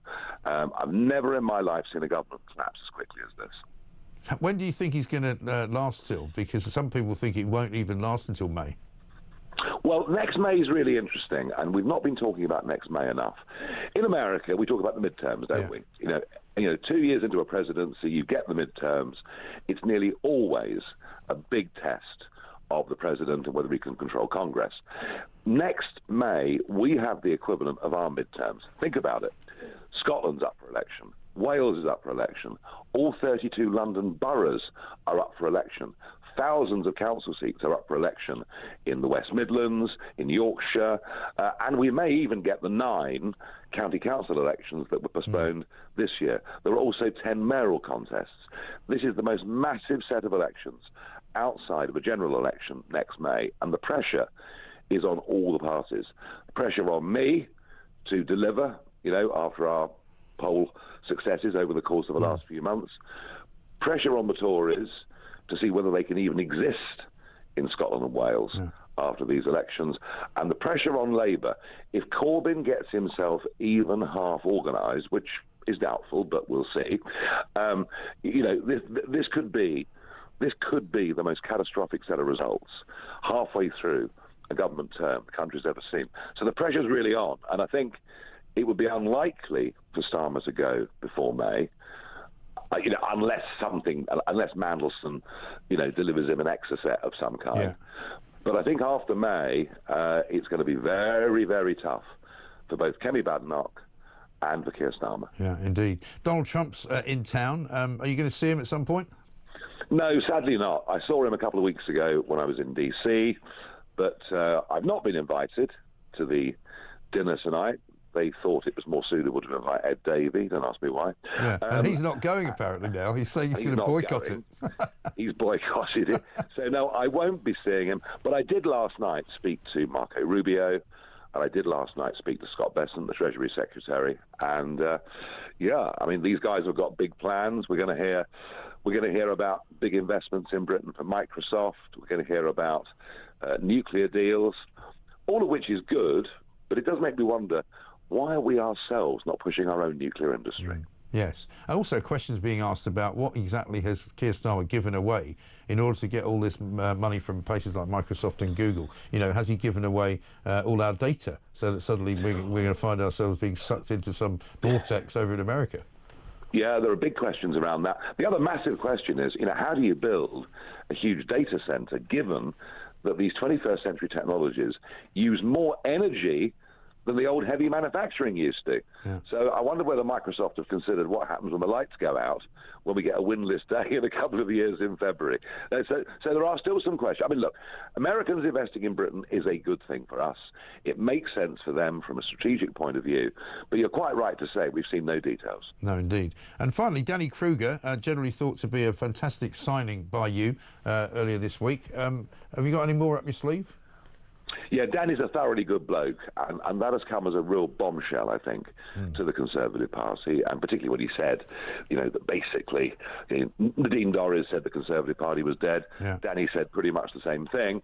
Look, there are people that do want to join us. I've just got to be careful and make sure that those that join us will add to what we're doing, as opposed to using us as a meal ticket for the rest of their career. So watch this space. Yes, because there are some Reform members and fans, obviously, we speak to every day, who are not that keen on getting too many Tories on board. I know, but they also have to recognise that, the Conservative Party is in a state of collapse, and there are many more percentage points that can come to us from Conservatives once people out there realise that it's all over. Yeah, indeed. Nigel, great to talk to you. Thanks very much indeed. Nigel Farage, Leader of Reform UK, of course, MP for Clacton. This is Talk, this is Morning Glory, this is the home of common sense. It's where you hear that kind of thing, and the only kind of thing that you hear right here on this particular programme. Right now, it's time for 90 minutes in 90 seconds with The Sun. 90 minutes in 90 seconds from The Sun. It's time to talk to Martin Blackburn, Northwest sports reporter at The Sun. Big Champions League night last night, Martin. Pretty good result for everybody. Very good, Mike, yeah. I think Arsenal's was a particularly eye-catching one. They had quite a tough start at Athletic Bilbao, and it needed a couple of their subs to come off the bench and win the game for them. So well done to Mikel Arteta for getting it right. Yeah, absolutely right. And Tottenham got a win as well. Tottenham got a win, yeah. Perhaps a little bit more sneaky there. They needed an own goal very early on to win the game. There was a couple of hairy moments for them in the second half, but they got the 3 points and a good start for them. And yeah, like you say, it's a really good week of Champions League football for the English clubs. It is. Chelsea and Liverpool coming up tonight. What can you tell us? Yeah. Well, Chelsea, particularly difficult start. You know, they've got Bayern Munich. Yeah. That's a repeat of the final from when Chelsea won it in 2012. Liverpool have got Atletico Madrid, which you may see the first appearance for Alexander Isak, who was left out of Burnley on Sunday, but is in the squad tonight. So I'm sure the Liverpool fans will be looking forward to seeing him. Absolutely right. Great to see you. Martin, thanks very much indeed. Martin Blackburn, Northwest sports reporter at The Sun. That is 90 minutes in 90 seconds. 90 minutes in 90 seconds from The Sun. Lots more to come in the next hour of the show. Of course, we'll be here with Sophie Ellsworth, who's News Corps Australia's Europe correspondent down in Windsor. We'll also have Matt Wilkinson, the Royal correspondent of The Sun. Robert Taylor, political columnist, joins us as well. And Thomas Godfrey, the journalist who was on that plane yesterday when it took off for Paris without any migrants on it. Had loads of journalists, but no migrants. Incredible. 0344 499 1000. Reece says Starmer might not have known, although I think he probably did, but Lammy definitely would have known, so he should be fired immediately. And Jenny in Bicester says Mike Starmer said at the dispatch box the full process was followed, but now it turns out this was not true. Mandelson was not vetted, so he misled the House. Surely that's a resigning matter, isn't it? This is Talk. We'll be back after the news.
across the UK, on DAB+, on your smart speaker, on your smart TV, and on your side. This is Talk.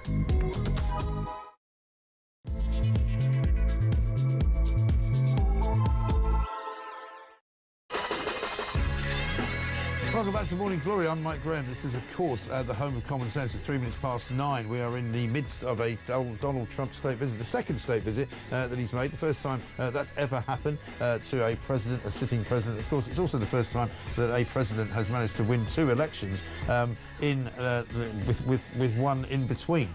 Since I think it was Grover Cleveland back in this sort of late part of the 18th century, the 17th century or something like that. Anyway, so Donald Trump here staying overnight in the ambassador's residence in London. That's not Peter Mandelson, by the way. That's the US ambassador to London's residence in St John's Wood. He's also now on his way out to Windsor. We're going to go live there in a moment to speak to Matt Wilkinson, royal editor at The Sun, and Sophie Ellsworth, News Corp Australia's Europe correspondent, both out there covering the day. There's going to be lots of royal pageantry. There's going to be a state banquet tonight, which you just heard Nigel Farage saying he has not been invited to. But the big story of the morning as well is, of course, the complete and utter El Collapso, as we used to call it, of the one-in, one-out scheme for migrants. There were supposed to be migrants flown back to France this week. It was beginning on Monday, carrying on Tuesday. But The Sun have got a front page that says Air Farce 1, because unfortunately, I'm afraid no migrants have been taken back to Paris. On Monday, there was one, but he was taken off a plane due to a legal inquiry. And yesterday, some Sun journalists were on the plane. We're going to be speaking to Thomas Godfrey later. But basically, 3 or 4 French migrants are bound for France were also removed due to a High Court action and judicial review. So it looks as though none of the migrants that are supposed to be going out this week have gone. Let's get an update, shall we, from Yvette Cooper. We'll provide regular updates for the public at every stage. That's why I'm confirming today that the pilot has now started. The pilot's flown the plane, but there's nobody on it. That's the problem. Also, another flight was grounded after a judge granted a 25-year-old Eritrean man a temporary last-minute injunction to avoid removal on a 9 a.m. flight today after he claimed he would be made destitute if he returned to Paris. Oh dear, oh dear, oh dear. 0344 499 1000. We've also got loads of you telling me that inflation staying at 3.8% for August is an absolute crock of nonsense because everybody knows how much food has gone up, and lots of you telling me that you're paying almost double now for so much of what you used to buy just about 3 or 4 weeks ago. 0344 499 1000 is the number. This is Morning Glory. Let's get it on.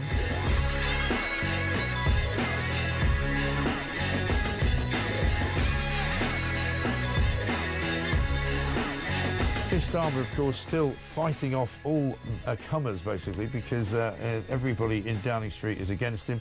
Morgan McSweeney, the Chief of Staff, is having huge rows with Peter Mandelson and with Keir Starmer and with the rest of the Cabinet and with the rest of the Labour Party. So nobody really knows what's going on. But as you heard Nigel Farage just saying there, Keir Starmer is basically done. He's dusted. He's gone. Is he going to last all the way until May? We shall see. But keep your voice messages coming and keep your text messages as well to 87222. They have to bring back Spitting Image, says Chris. The material they have with this lot would be hilarious. Well, you might say that. Let's talk to Matt Wilkinson live now down in Windsor, royal editor of The Sun. Matt, very good morning to you. Morning. Good to see you. Is it all getting very exciting down there? Because Donald Trump came in last night to Stansted, took his motorcade into London, I believe, to stay the night with the American ambassador. When are you going to see him? Yeah, well, he should be arriving just after lunchtime. You'll get a first sight of him when he comes in. He'll be met by William and Catherine, and he'll be spending the night here at Windsor Castle, which is going to be a huge treat for Donald Trump because he's a huge fan of the royal family. But make no mistake, this day today is really just cementing the special relationship between Donald Trump and the royal family. He has spoken so much about how much he adored the late Queen. I think it'll be very special for Donald Trump, and he'll be spending a lot of time with King Charles today. We believe that they are friends. We believe they like each other. We know that Donald Trump, just before he set off, he spoke about how he was an elegant gentleman, and I think the key thing today is going to be seeing the relationship between the King and Donald Trump. There's a lot on. There's going to be a lot to see. We'll have a carriage procession, which I think will be absolutely incredible. I can't remember the last time a US president, definitely not in living memory, has had a carriage procession through Windsor. Right. Donald Trump will also, and I think it's a personal pilgrimage to him, he will go to the tomb of Queen Elizabeth II, where he will have a private moment and he'll lay a wreath and he'll pay respects to the late Queen. Then, of course, the state banquet tonight. I think all eyes will be on the speech that the King delivers, and all eyes will be on Donald Trump's expression when he gets to hear what the kind words that the King gives him. Yes, it's going to be a fascinating day, isn't it? And what are the crowds like at the moment? It's a bit early for that yet, but are they starting to gather? Yeah, absolutely. I mean, the thing about this trip is we had Macron earlier this year, and you had a carriage procession through Windsor. And it was quite relaxed, it was quite fun. People were lining the streets, and there was lots of, obviously, the tricolour flags, or the French flags and the UK flags. This time, it's all behind closed doors. So the members of the public will not see Donald Trump. So although there are crowds, it's all being held behind me here inside Windsor Castle. So I think there are crowds out here because people are very interested to see Donald Trump and interested to see the royal family, but they'll have to watch it on the telly because it's all behind the walls. Yeah, absolutely right. And in terms of the Prince and Princess of Wales, what's their role going to be likely? Well, they have a very key role. They will greet Donald Trump as he arrives. So we're expecting, I think, just after lunch, he will arrive with First Lady Melania. And William and Catherine have the key role of welcoming Melania and Donald Trump to Windsor, and then they will lead them up to meet the King and Queen for the formal welcome. So they will be there supporting Charles and Camilla, but also we'll see them later. We'll see them, they'll be looking at some art exhibits inside Windsor Castle, and they'll be very key because we know not only does Donald Trump like the King, calls him an elegant gentleman, but he also really a big fan of William. We know that from when they were in Paris last year. So they will be there supporting the King, and of course look out for the Princess of Wales, her outfit at the state banquet, because I think that'll steal quite a few headlines and front pages tomorrow. Yeah, I think a lot of people are quite excited to see her and Melania together, actually, because somebody was saying from America the other day that Melania will be sort of trying to mirror to some extent the Princess of Wales's dress and the way that she dresses. Yeah, I mean, they're two of the most best-dressed, elegant women in the world and two of the most photographed women in the world. So it will be interesting not just to see how Charles and Donald Trump get on, but I'm sure all eyes will be on the relationship between the two women, because they're two very powerful women. And don't forget Queen Camilla, of course. Queen Camilla will have a huge role here with Melania. I think they'll be spending a lot of time. They'll have a private lunch. All eyes will be on the banquet in the evening, but there'll be a private lunch, and I think that is where the relationships will really be cemented, because no one will be watching, no one will be listening. It'll be interesting to be a fly on the wall to see Camilla, Princess of Wales, and Melania having a little chat. Yeah. And we know Donald Trump likes the odd bit of fast food. Do you think anybody's going to be sending out for any while he's staying there? Well, so we'll go in a little bit later tonight, and we'll actually see the menu that will be that all the dignitaries will be having at the state banquet. And you know, if Donald Trump did have a say in what was actually being served up, maybe he would have asked for a McDonald's. There is a McDonald's just to the right of me over there, actually, with a big queue of journalists filling up. So maybe he'll phone some of his security service staff, and maybe they could pop up with a Big Mac for him, because yeah, he is a big fan of but I'm sure he'll have. I'm sure there'll be more lavish food available for him at the state banquet later. No doubt. And just finally, how's the Queen's health? Because she wasn't too well the other day. She didn't go to the funeral, I don't think, of the Duchess of Kent. So is she feeling better? Yeah, we understand she is. I mean, I've asked this morning, we haven't had an update, but as of yesterday, she had flown down from Balmoral and she was feeling a little unwell. She flew down in the morning, she was feeling a little unwell. I think she wanted to save herself for today. Right. All the indications last night was that she just wanted a little bit of downtime, wanted to relax, to be on top form today, and I think it's very important that she is here today, and we are expecting her. I haven't heard any news telling me contrary to that, but yeah, we hope she's all well and she's saved herself for the big day. Okay. Great. Matt, thank you very much indeed. Matt Wilkinson, Royal Editor at the Sun in Windsor. You're going to have a long day, so I appreciate you spending some time with us there down right in Windsor, at the heart of where it's all going on.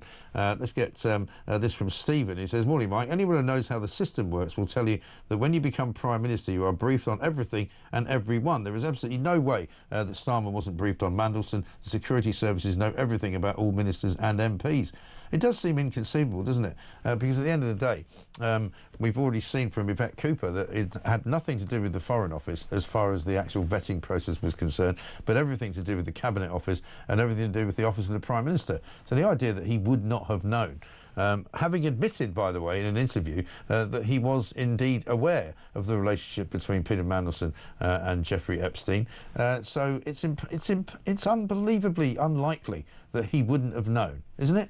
Starmer might not have known, although I think he probably did, but Lammy definitely would have known. Well, according to Yvette Cooper, the Foreign Office wasn't that much involved in it. But I think the point is, I'm not sure anybody wasn't aware of what the relationship was between Peter Mandelson and Jeffrey Epstein. And as I said earlier, if Keir Starmer thought that at the end of the day it was okay that they had a relationship once, but he now regretted it, surely those are not grounds for giving him the job. Let's get a voice note from Jamie on One In, One Out. Morning, Mike. Jamie from Hornchurch. Great show as always. The solution to the migrant crisis is not to remove the incentive from the migrants themselves. It's to remove the incentives from the gangs.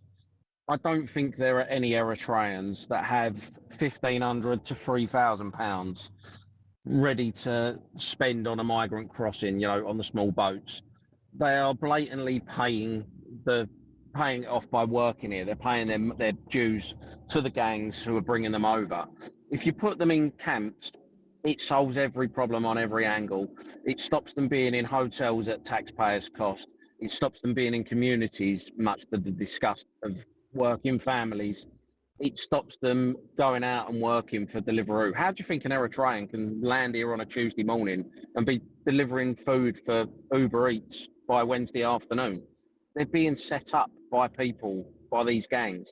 They're the people that need tackling, not the people coming over. Tackle the gangs financially, they will disappear, the migrant crisis will go away.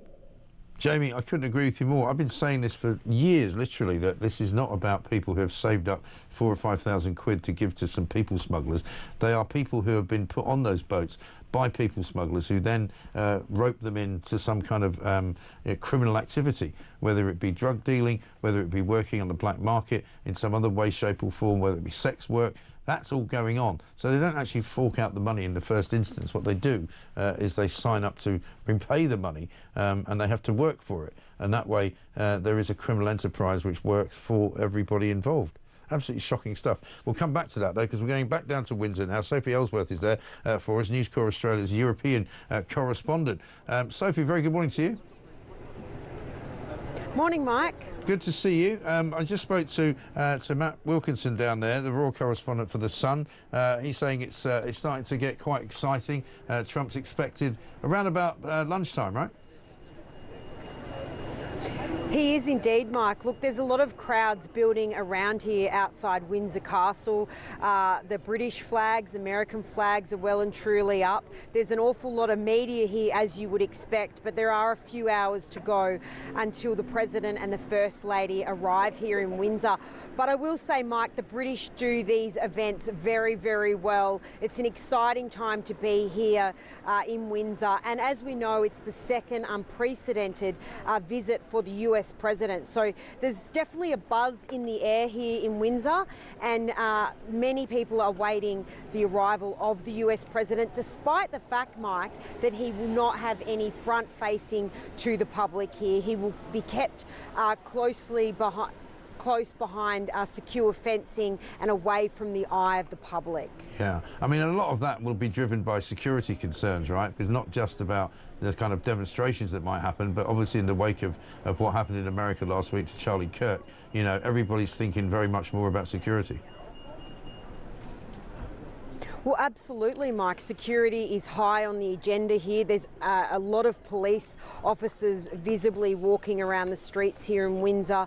A very noticeable security presence, as we expect. And we knew that this was going to happen, especially on the situation with the assassination of Charlie Kirk, and also with the recent visit of the US President when we spoke a few months ago, Mike, when he was visiting Scotland, and the huge amount of police that were in Scotland for his visits to Turnberry and Aberdeen. Indeed. And what's the weather like? Because it's been pretty awful lately. You never know when it's going to start bucketing down with rain. So hopefully the weather's going to be all right, is it?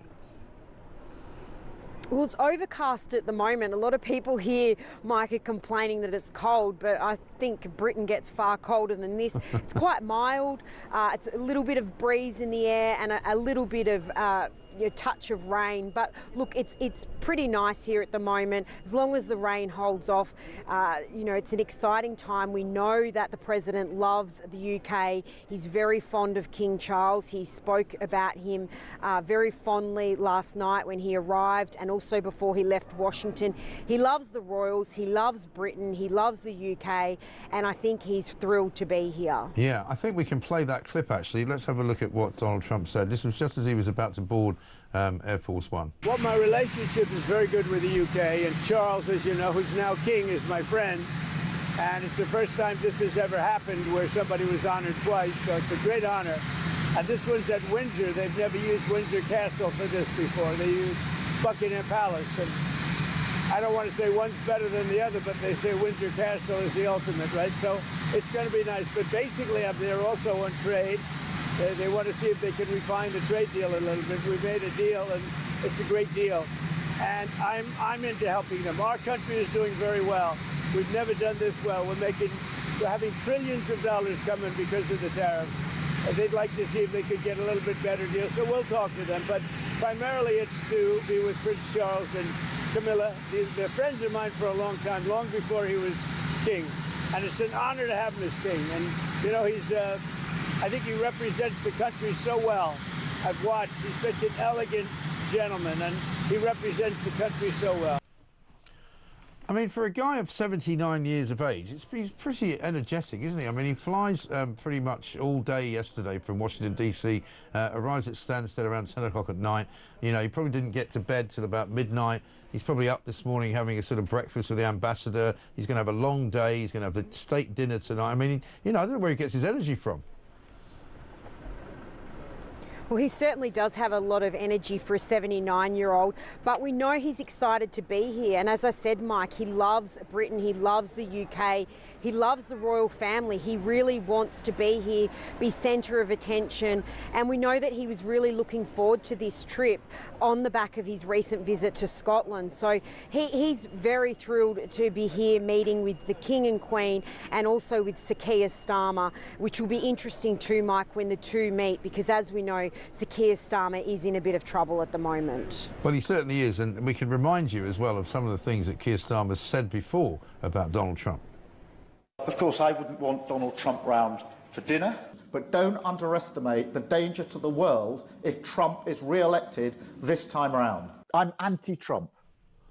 Yeah, that was only 4 years ago he was anti-Trump. Now he's literally all over him like Uriah Heep. Well, Mike, I don't think the Prime Minister will be thrilled that you're digging up those sound bites, but there's a lot of Labor politicians who said some pretty awful things about President Trump, and they've had to distance themselves from those comments now that they are in office, and they have to work with him. So they have to be very, very careful around their wording, and we know that Yvette Cooper was also in that basket where she criticised the US President when she was in opposition, yet she had to meet him last night when he arrived at Stansted Airport, and of course she's not critical now because she has to work with him and his government. Yeah, absolutely right. There's a lot of humble pie eating, I suspect, will be going on. Great to see you, Sophie Ellsworth. Thank you very much indeed.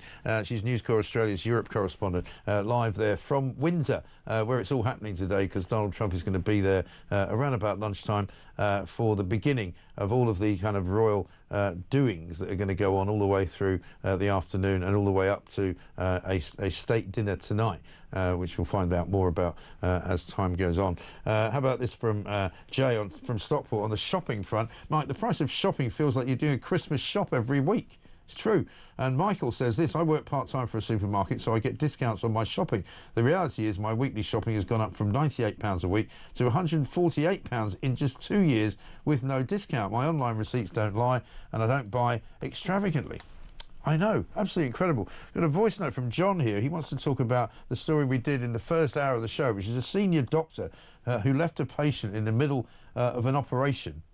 Regardless of what you may think about this, he left in the middle of an operation to have sex with a nurse, right, has apparently been cleared to continue to practice as a doctor. Here's what John says. Mike, good morning. John from West Yorkshire here. Just make a comment on this surgeon who got off after having sex with his nurse. A few things. One of the reasons they said that he got off was because no harm came to the patient. Well, I'm sorry. He was organised to meet this woman next door prior to the surgery. Are you telling me that his mind was totally on the patient whilst he was thinking about what time he would go and do what he wanted to do? And also, sorry, I presume it isn't in the remit of a nurse to provide this sort of services for surgeons. So she was consensual. How come she's not being hauled over the coals? And I noticed she was known as Nurse C. One could add letters to that, I suppose. But does that mean there was a Nurse A and B? And also they said, well, he said he wouldn't do it again. Really? Really? What they don't know if he hasn't done it already before. It was just he was caught the one. Brings a whole new meaning to the doctor will see you now, doesn't it? Crikey.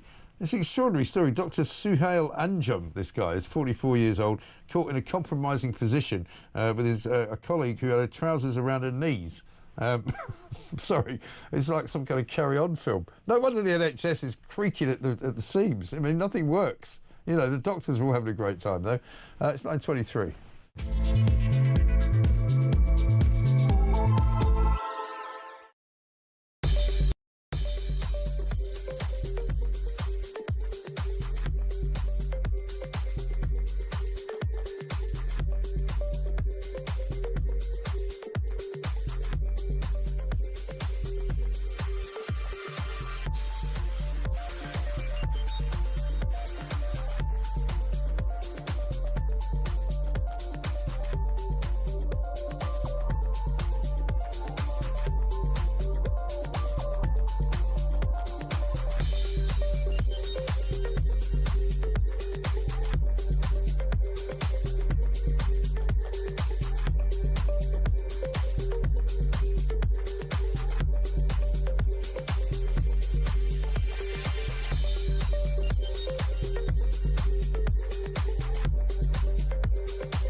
Delivered by the Conservatives. Do you think he should step down? I think there's a very strong argument for him doing that. I think we need to, though, really get to the bottom of what exactly has happened, and that's why this debate today is so important. And if in the event of looking at that information, or a select committee looking at that information, it's concluded that there was any misleading of the House or anything of that nature, then certainly.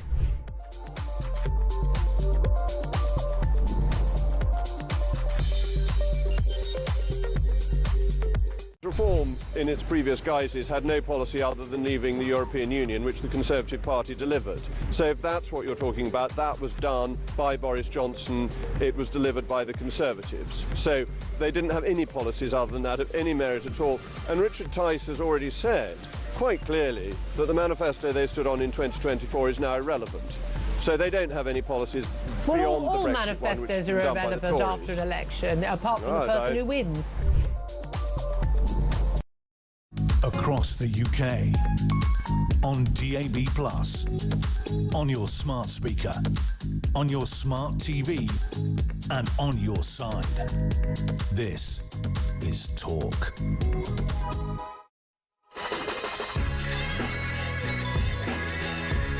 Welcome back to Morning Glory. I'm Mike Graham. It's 9:27. Mark from Leeds says, Mike, Nigel Farage said, prepare for 2027 for an election. I honestly believe it will be 2026. This crazy show with Labour cannot continue. Come on, Nigel, get it moving. And Andy in Derbyshire says, morning, Mike, forget the plane seats. We've got thousands of rubber boats. Send them back exactly how they arrived. Great show. Well, I don't understand why they can't do that. And Darren from Swaddling Coat says, how can a migrant break into England and use the legal system to remain? Can a lawyer explain this? Well, yeah, we can get anybody to explain it because we've got this ridiculous system whereby everybody's entitled to legal aid if they come here illegally, even though, let's just call it illegal aid, shouldn't they, actually? But let's talk to Robert Taylor, political columnist, of course, about the general state of play in this country. The front page is full of stories about Starmer, not least the Sun, Air Fast One in, one out woe for Prime Minister, because it's all collapsing around his very ears. Robert Taylor, very good morning to you. Good morning, Mike. We just spoke to Nigel Farage a little while ago, and he said that if you look into Keir Starmer's eyes, you can see that he's basically gone. He's completely and utterly distracted. He's confused. He doesn't seem to be in control of his situation. He's got no friends in Downing Street by the looks of things, and no friends in the party. Yeah, it's incredible what's happened in the last 2 weeks. I mean, if you'd said 2 weeks ago Starmer's going to be gone by May or shortly after the May elections, no one would have believed it with this stonking majority. But so much has changed just in the last 2 weeks with Rayner, with Mandelson, with a special advisor in Downing Street. Day after day, the news just gets worse and worse for the Prime Minister, and this farcical situation about sending migrants back to France. If we can't send migrants back to France when we've actually got to deal with them, there really is no hope for the Prime Minister's smash the gangs kind of baloney that he's come up with. Yeah. No, I mean, we're going to be talking to Thomas Godfrey very shortly, the Sun reporter who was on the plane yesterday, which took off without any migrants on it, you know, because after 2 days, and today I think a third day with the Eritrean, who can't be sent back either because he would become destitute in Paris, there seems to be no point in continuing with the plan, does there? Because clearly they've got it wrong. It doesn't work. Well, when this was announced, some of us were saying that it's actually worse than useless because the one in, one out, for a start, it's 20,000 in and none out at the moment. Right. But secondly, it makes us sound and seem like such a soft touch. When you have this ridiculous scheme and then the first day you try it, no one actually goes to Paris, no one goes to France apart from a Sun journalist. It makes us look ridiculous, and that will get through to the migrants and to the gangs. It makes us look ridiculous. It makes us look like a soft touch. It actually, Mike, makes the situation worse than having no scheme at all. And it's even worse than that because we understand that there's a plane coming from Paris to London on Saturday, which is going to have sort of semi-approved migrants on it, like the ones who were going to replace the people we were sending over there. And they're going to come anyway. So we're going to end up with even more people here. So the French are fulfilling their part of the bargain. Yeah. They said, look, you were going to send us 3 of yours, we're sending 3 of us. Yeah. So, I mean, we're getting 3 more in than if we hadn't had the scheme at all. I mean, it's just utterly farcical. It really is. And as if to make matters worse, you know, the way that Keir Starmer is now being treated in Parliament, you know, he was due to appear yesterday for a 3-hour debate started by David Davis on how it could all have happened around the Peter Mandelson appointment. Have a look at what Stephen Flynn, the leader of the SNP in Westminster, had to say. He chose to stand at that dispatch box last week and not tell us, but tell the public that there was nothing to see here, that he had absolute confidence in Lord Mandelson. It is the Prime Minister, who chose to ignore the facts that were plainly in front of him, not for weeks, not for hours, not for days, but for months. He was the man who appointed Peter Mandelson to be the ambassador to the United States, the man who said to an FT journalist earlier this year, because it was being, his quote, not mine, because he was being inquired about his relationship with Jeffrey Epstein. Yeah, incredible, isn't it, that, you know, Stephen Flynn, who's not everybody's favourite politician by any means, can be so eviscerating of the sitting Prime Minister, who basically stayed away because he's frightened of being asked a question that he knows the answer to. Yeah, everything that is now, that Keir Starmer is now accused of, he himself was accusing Boris Johnson of just 2 years ago. He is being hoisted by his own petard. It is coming back to haunt him. How he made integrity, Starmer made integrity the big platform to get elected. And now it's his own lack of probity and integrity that is coming back to haunt him. I think he will probably go 2026 or 2027. I cannot see him lasting until 2029. And if you'd said that No 2 chance. weeks ago, no one will believe you. Well, I've been saying it for about a year, and people thought I'd gone mad, you know, but it looks like I may be, in fact, proved correct, because there doesn't seem to be a way out for him. You know, and eventually, whether he lasts till May, that's sort of, you know, one possibility. But things are unravelling so quickly, and, you know, I'm told that there's more coming down the pipe as far as, you know, emails, you know, correspondence, various different pieces of information that may or may not be released by people close to Peter Mandelson or people inside of Downing Street. You know, the Downing Street situation now is described to me as like rats in a sack. Because, you know, they're not exactly the nicest people in the world, politicians and their handlers, and they're all kind of going around knifing each other. Yeah, and you certainly wouldn't want to have Mandelson suddenly as your enemy. No. I mean, he's very charming. I mean, I met him years ago. He's very charming, but you quickly realise you want that guy on your own side. If suddenly he's resentful, and he obviously is, Mandelson, he knows where the bodies are buried, and he's prepared to use it. I fear for what Mandelson himself might orchestrate in the coming weeks. Yeah, and I think Keir Starmer fears that as well. Absolutely right. Robert, good to talk to you. Thank you very much indeed. Robert Taylor there, political columnist, on the woes that are facing Keir Starmer from every side, it would seem. This from Darren in Cornwall. Morning, Mike. How are these migrants that can't be sent home allowed to stay because they might be destitute? My mate has just split from his wife and was told by the council he won't get help because he's a single man and he can get his own place. This is a two-tier country now where we come last. And John says, Mike, doesn't France work on the same human rights as the UK? If this man was going to be destitute, wouldn't France have an obligation to look after him the same as we do? John from Bakewell. It's a very good point. How about this from David? He says, Mike, we were shopping yesterday and our shop that would normally cost around £120 topped £180 this week from 2 weeks ago. And we use discount codes in places like Farm Foods and other shops. It is truly a worry as pensioners on state pension only. I'm especially worried about a budget just before Christmas. We can't plan anything for Christmas. Scary times ahead. Well, there's worse news than that, David, because the stories in the papers this morning are suggesting that for the first time, 4 million people are going to be paying tax on their state pension, thanks to Rachel Reeves and her bungling of the economy. We'll give you more details on that coming up. Let's get a voice note from Paula on the ECHR. Morning, Mike. Paula in Liverpool here. I'm getting to the end of my tether now. Why don't we, as the British taxpayer, take the British government to court as a persecuted minority and say that they aren't protecting us, that we are being persecuted, we are not being protected, we are in danger, and see where that takes us? Let's use the ECHR to protect ourselves. That's a very good point.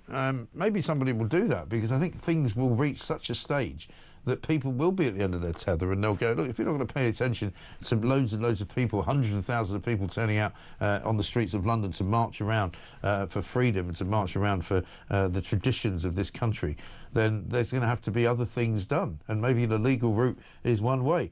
Barry says, this morning, Mike, do you think Trump is playing the game and is waiting for his moment, or he's completely blindsided by his infatuation with the royal family? He must know what shambles we are in. I wish J.D. Vance was the president.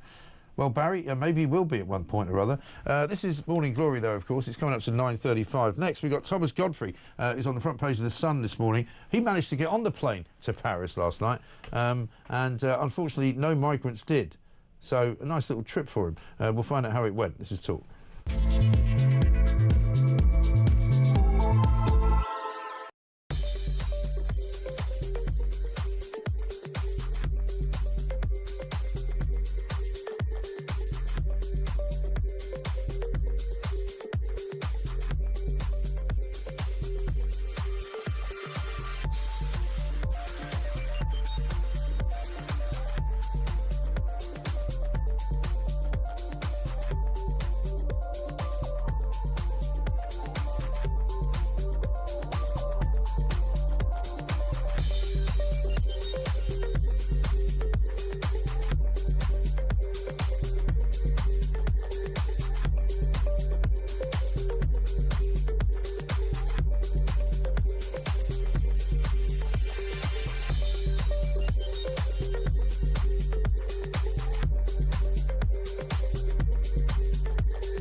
across the UK, on DAB+, on your smart speaker, on your smart TV, and on your side.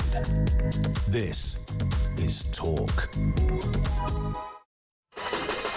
Welcome back to Morning Glory. It's 9:38. I'm Mike Graham with you, of course, until 10. Julie Hartley-Brewer will take you through until 1 o'clock. And then it's Ian Collins. And it's Jeremy Kyle, of course, and Kevin O'Sullivan with the Asylum Project coming up between 7 and 10, the political asylum. Right now, though, Thomas Godfrey's here from The Sun. Thomas, very good morning to you. Morning, Mike. Amazing page one today. Air Fast One, one of the great Sun headlines. You went yesterday to get on a plane from Heathrow to Paris, Charles de Gaulle, assuming or expecting that there would be a few migrants on the plane. Tell us what happened. That's correct, yeah, with the doors locked, everyone's seatbelts fastened and only a 10-minute delay at Heathrow, everything on Keir Starmer's second deportation flight was going rather well. There was only one problem with it, Mike.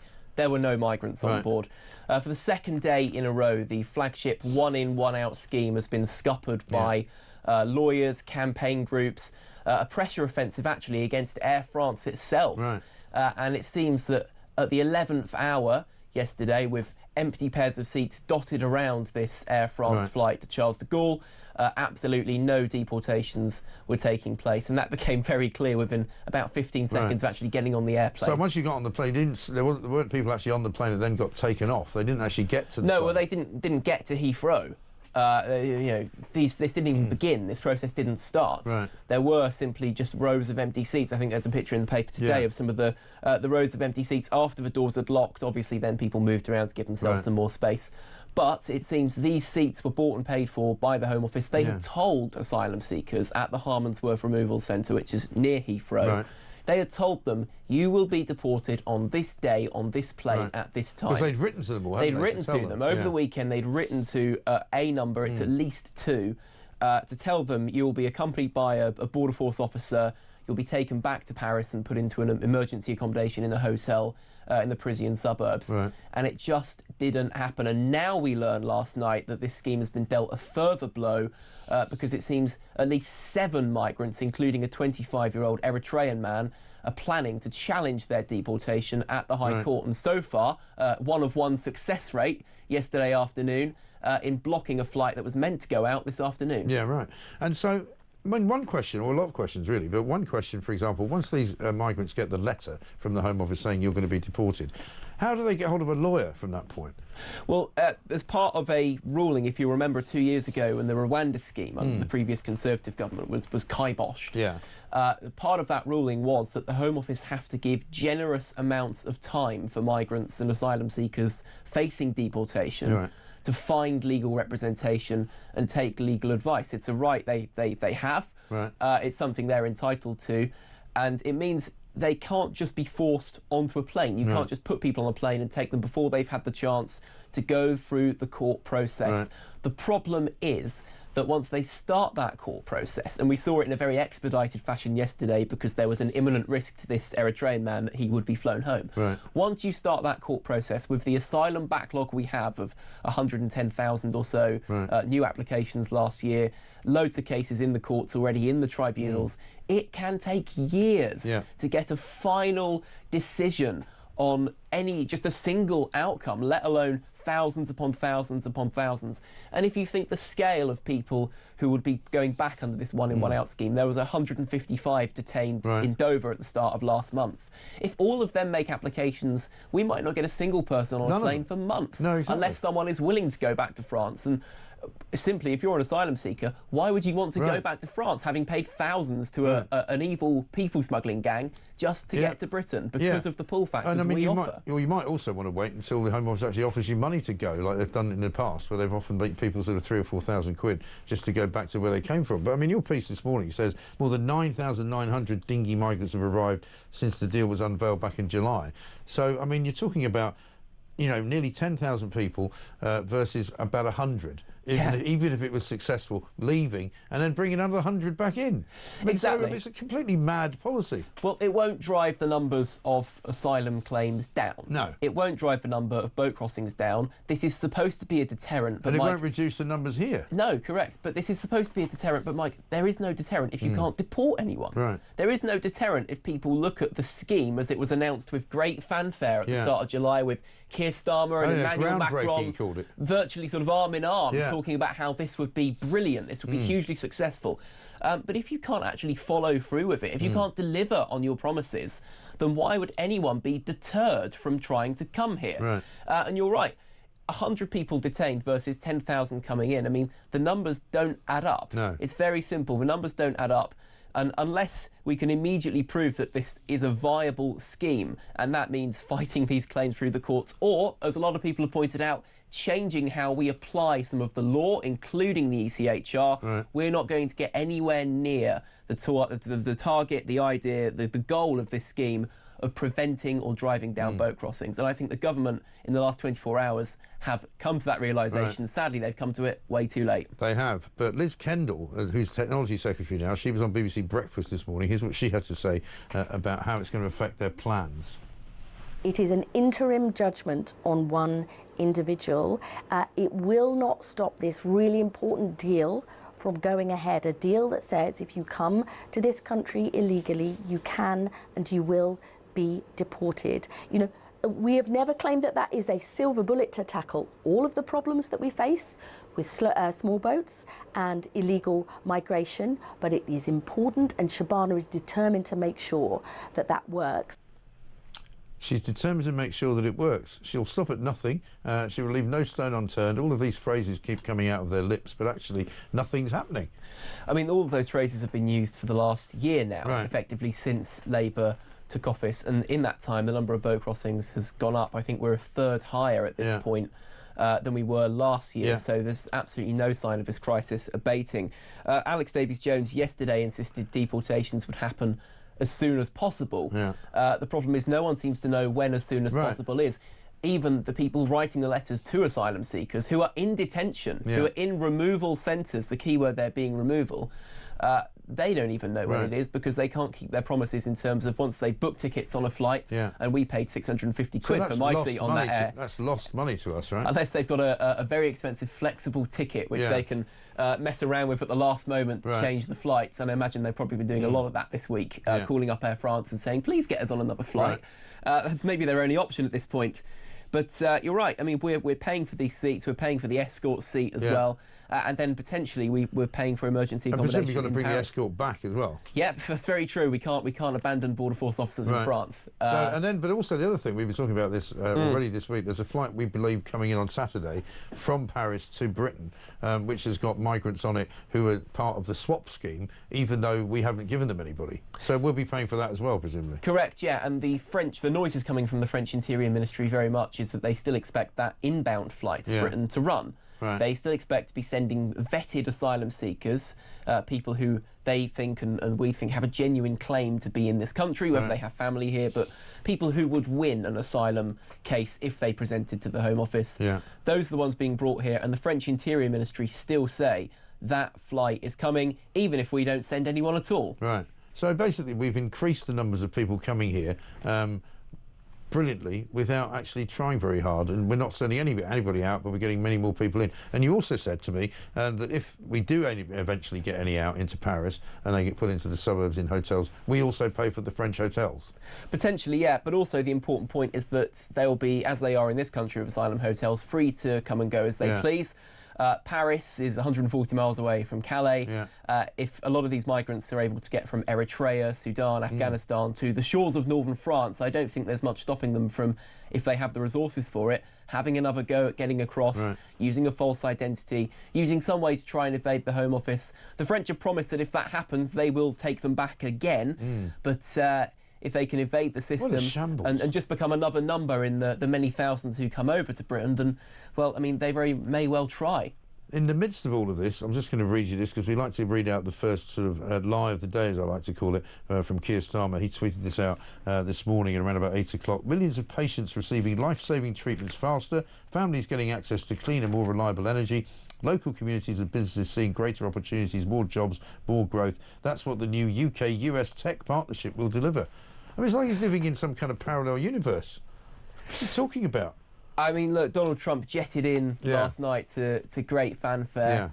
And he was boasting earlier yesterday on the White House lawn about how there were zero illegal arrivals into the United States. I mean, compare and contrast to 4 years ago when there were tens of thousands flooding in at the southern border in Texas under Joe Biden. Donald Trump has taken a very, very hard line on immigration. It's a stance he's had for a decade.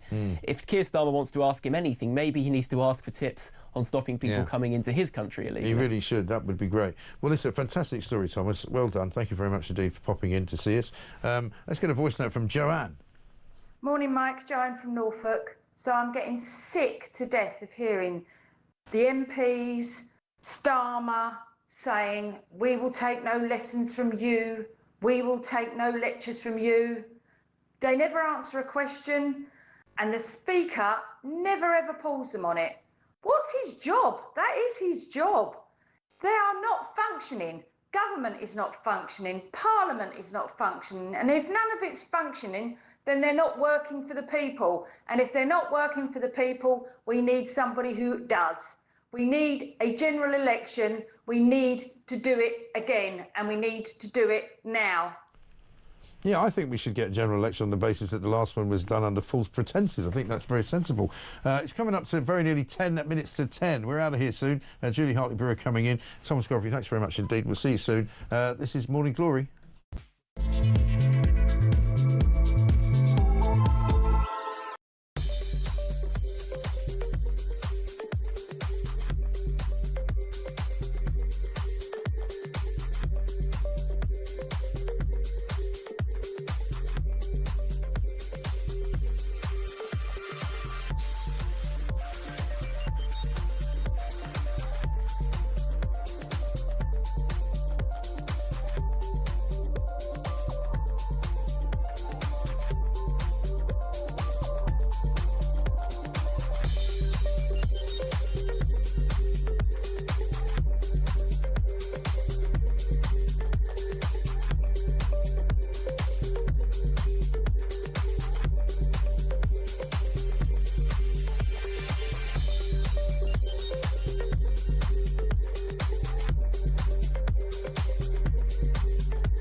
Do you think he should step down? I think there's a very strong argument for him doing that. I think we need to, though, really get to the bottom of what exactly has happened, and that's why this debate today is so important. And if in the event of looking at that information, or a select committee looking at that information, it's concluded that there was any misleading of the House or anything of that nature, then certainly.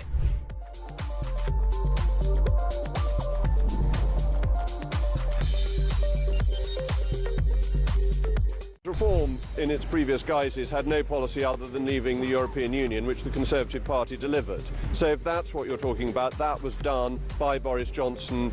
It was delivered by the Conservatives. So they didn't have any policies other than that of any merit at all. And Richard Tice has already said quite clearly that the manifesto they stood on in 2024 is now irrelevant. So they don't have any policies beyond all the Brexit manifestos one, are which is done by the irrelevant Tories. after an election, apart from the person who wins. Across the UK, on DAB+, on your smart speaker, on your smart TV, and on your side. This is Talk. Welcome back to Morning Glory. 53 minutes past 9, I should say. It's just very nearly 10 o'clock. Sue here from South Africa. She says, why aren't these illegals electronically tagged when they are checking into their five-star hotels? Even if they get this one in, one out scheme off the ground, which they won't, it will be like trying to herd sheep. Well, now we find out that we're going to get some more migrants coming in on a plane on Saturday from France who have already been sort of pre-approved for claiming asylum. Let's talk to Patrick, who's in East Yorkshire. Hi, Patrick. Hi, Mike. How are you doing? Good, sir. What can I do for you? I wish I hadn't, but I watched this debate, so-called debate yesterday. Oh, yeah. Now, we all accept that PMQs are orchestrated, but this was a debate without the violin and the brass section, to be quite honest with you. Yeah, right. I mean, the Labour side of it just had junior ministers there, and you could see the whip marks from the chief whip all across their backs to get in there. Right. Now, at the end of the day, he's a coward. And there was none of... If you was fighting for your job, Mike, and people were talking about you, and you had to put an argument, you would go in and you'd give your... You'd have to, yeah. Now, the front row, the cabinet, none of the cabinet were there, which is ridiculous. Yeah. And Yvette Cooper, she can shut up, because her first minister for foreign affairs was answering the questions that were going through. Now, Starmer wasn't the only one who went missing yesterday. There was he didn't have a conductor, because Lindsay Hoyle wasn't even there. Right. It's a shambles, isn't it? It's ridiculous, and everywhere you go, you just can't believe the disaster what we're heading for. Yeah. And now, of course, they're going into recess, and they think that it's all going to go away, and it's all going to be swept under the carpet. But it's TV programmes and radio programmes like yours that must keep this going. We will. And if the Sun keep it going as well, because they can't just run away all the time. Yeah. If Trump, and also on the second bit, Mike, Trump must know what Starmer feels about him, because if you keep running them clips, the word will get back. Yeah. And you say about humble pie, if he wants to pull the plug, Trump, at any time, we are in more trouble than anybody. Yeah. And we should start... I wish he was our Prime Minister. I know. Him and Farage together, they'd be a lethal force, wouldn't they? It'd be great. Everybody's standing on us, Mike. Everybody's standing and laughing at us. Well, look at this deal that Starmer's done with the French, right?